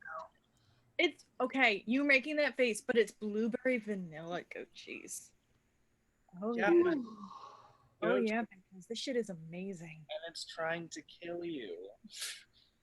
No, that's just because I personally have a hard time swallowing anything. Oh, no, I get that. Don't, Paige. Please stop. I need some serotonin, okay? Let me have that. I hate. You know you love me. Apparently Kitsune made the same face. Paige and Ben both died simultaneously. Just done. I'm behaving myself. Okay, I'm gonna try and behave because I don't want Darren to suddenly be like, no, fuck you, Sierra. Okay, I'll behave. Into the mine we go! Hi-ho, hi-ho. Oh, look, there's Leo. He's wearing a bow. Really cute. Hi-ho, hi-ho.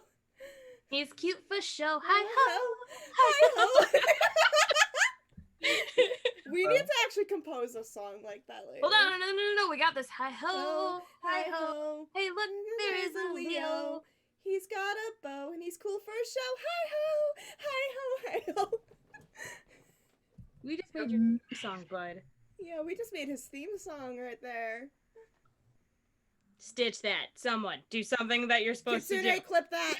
I think people are supposed to be enjoying the stream. Not working. Don't judge me. This is what I have you for. You are my moneymaker. That is it. Kitsune, By the way, Kitsune says he's clipping. Thanks, Kitsune. No, So he's clipping the hi-ho song. Oh, I thought you were talking about the other. Okay. I mean, if you want to clip that too, that's okay. Yeah. By the I way, made faces when she made the remark too.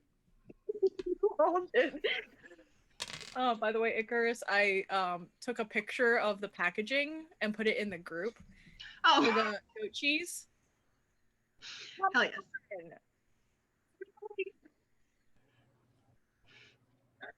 And I think it's important to emphasize it's not like the blueberries are like throughout the goat cheese. It's all on them. And it's like coated in it and it's delicious. Oh my. Very fucking heavy. So, Huh? Sorry, what did you say? I interrupted you guys. Sorry. I'm just waiting for us to get back to going into the mine. Oh, okay. Forma, you should now have a scroll of regenerate. So if you want to add that to your inventory. And then I gave you a scroll of resurrection earlier, but I'm not sure if you stored that. Let me check. I kept it in my inventory because I wasn't sure. I don't think I saw you like.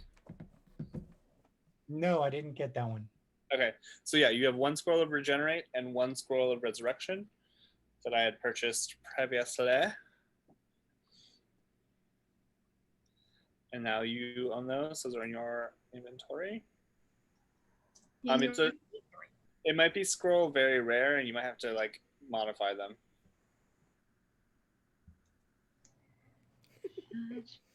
I stinking love your cat, and also your other cat, but like this cat, and Booker, of course, because Booker's amazing, and Piper, who's adorable. You say amazing. You haven't had little fuck wake you up. Anyway, so Jump back. love my stupid son. He's ridiculous. Anyway, so you guys are heading back in, and you're seeing all of the stuff that I've sort of explained before about like the false wall and the thing that's leading down to like a lobby or something, and then further into the actual room with the chamber. Sierra, I think you had reset.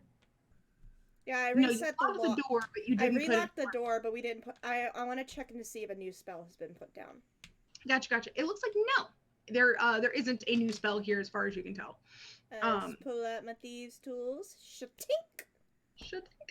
So yeah, and it's even easier this time because you know exactly how to put shit to pop it. I'm just laughing at Leo. Oh no. He's just like, what's happening? Leo, you beautiful cat. It's a circle of life. It moves us all. That's too yak. So for Sutha and Zinc, you guys seeing this for the first time, you know, it's a very lovely but very odd place because it's out of the way, but like it's kind of smooth, but it's also like not fully finished in terms of like the mining sort of area down here.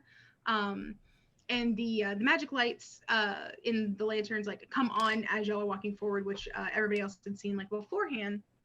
And as you get closer, and then Sierra opens the door, and then there awaits the spring.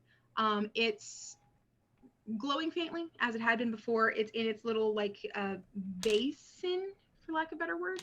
It's in its little basin of water, little basin of moonstone that is cradling all that water. And it's just kind of waiting. And everybody make me a perception check. Can I use my gem of seeing? Sure. Okay. Natural 20. Yep. That is 5 nat 20s tonight. You are on fire, girl. Nope, Brian got that. I mean, but you got like 3 of those 20s, didn't you? I got 2. That's still more than my 1. All right, you said perception check? Mm-hmm. Dirty 20.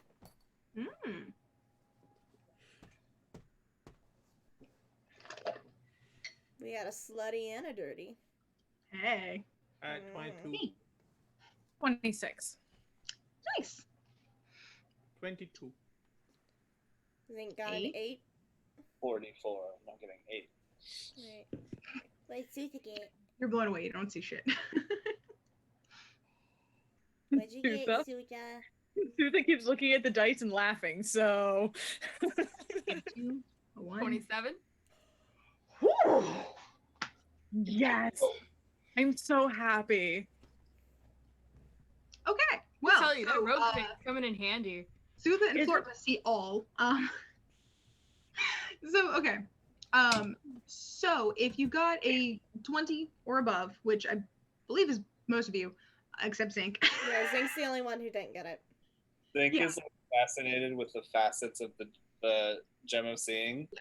But he's just like, real quick, the gem of seeing doesn't give you any new insights here. It looks like there's like a faint glow of just divination that kind of exists in this area, but you don't see anything new or unusual besides. This is all new to Zink because he was here last time. Yeah. So, but you don't see anything that like sticks out, like, you know, a secret door or some shit. Nah. So if you got a 20 or above, you guys know that especially because almost all of you have been here before, but even Sutha, you can tell just from like the way that everything is here, the water is supposed to be quite still, very, very still. But you guys can see it sort of. It's almost like as soon as you open the door, there's like just a second's pause, and then it's almost like it sort of does a little like pulse of like, oh. And Flortma, what you hear with your advanced elven ears, you hear a very faint, very childlike voice that goes, "You came back," and no one else seems to track that. It's just you. It's like the ripples in the water just like perfectly coincide to make an actual sentence, but no one else hears it. Just you. So yeah. So I kind of. Did you hear that? No. Hear what? Sierra is staying back near the door still. she's still where I heard someone say, "Oh, you're back." Imagine that might be the child. The pool. Oh, yay! I'd like to meet them. Since we only have like about 10 minutes left and I'm starting to fade now, I'm gonna say the last shot that we get for the evening is a back shot of all of you guys from behind. And the camera kind of like raises up over your shoulders. And as it does so, simultaneously from the water, that shape of the spirit of the spring also raises up, like just very much just in the water, kind of like hands in front, head tilted to the side.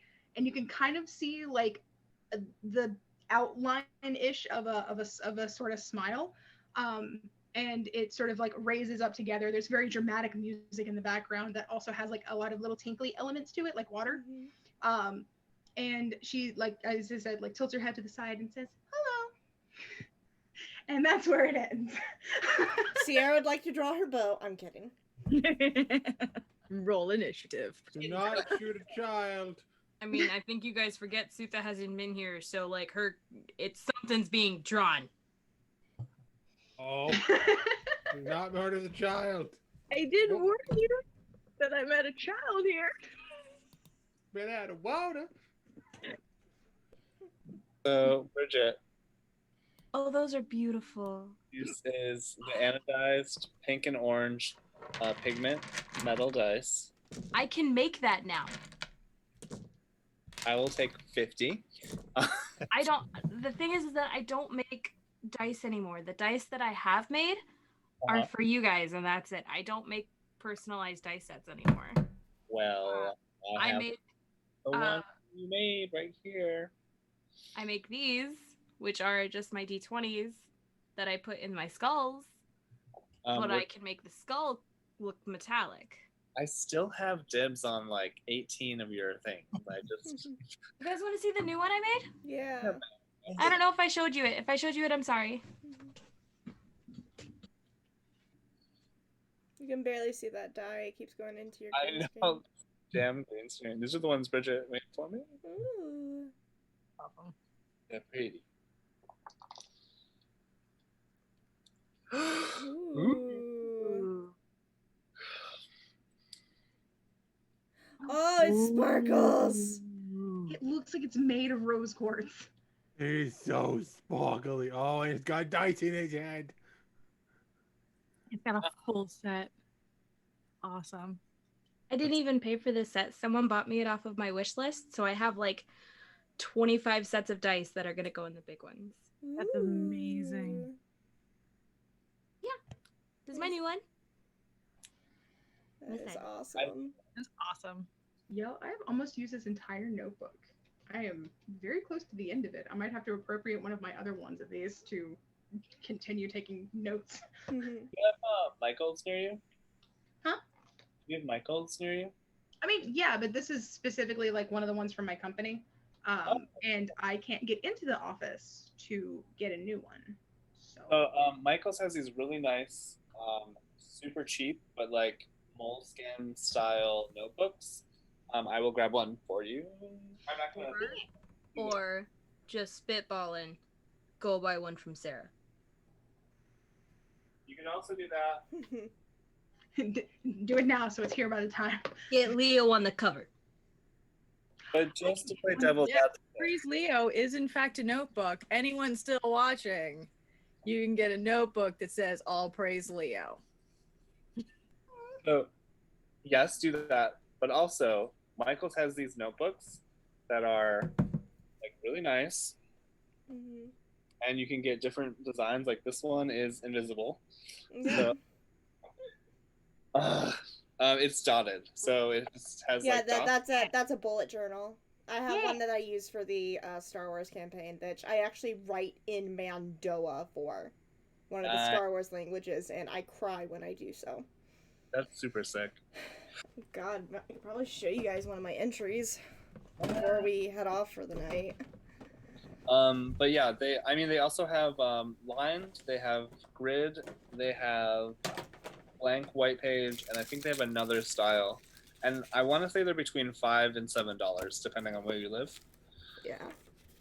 For a notebook this size, is like. That looks so fucking cool, Paige. That's cool. That took me an hour. Listen, you fabulous person. Yeah. I'll do like chicken scratch notes throughout the game, and then when I do like my in-character summary of like what happened, I write strictly in Mandoa. That's so fucking cool. Yeah. Has anyone played Final Fantasy X? No, I haven't. A bit, yeah. So you know the Shiva summon where she like comes down in the ice cube and then forms, and then it's just like, I'm a bitch. Yeah. That's what I kind of imagine. Like this child is just like sort of like a glass form or ice spirit, but liquid, right? Good talk. Sorry, was that a? Sorry, I suppose was that a question for me? I am directing questions at you, DM. Okay, sorry. Repeat, please. I am no kidding. I'm just sort of describing like so this child is like a water. Yeah, water. It's just basically like the water kind of rose up and it's just kind of faintly outlined in the shape of a child. Yeah. So I pictured like the Final Fantasy X Shiva summon, which is. Let me see if I can find it. I got nothing. Badass. I was thinking, well, you wouldn't know this, Brian. Like the kid at the end of Mass Effect 3, that before Shepard makes their choice. Oh yeah, the what is it called? The Collective or something? Covenant? No. No, that's Halo. But yeah, it's a C word. The C word. Yeah, the child. A C word.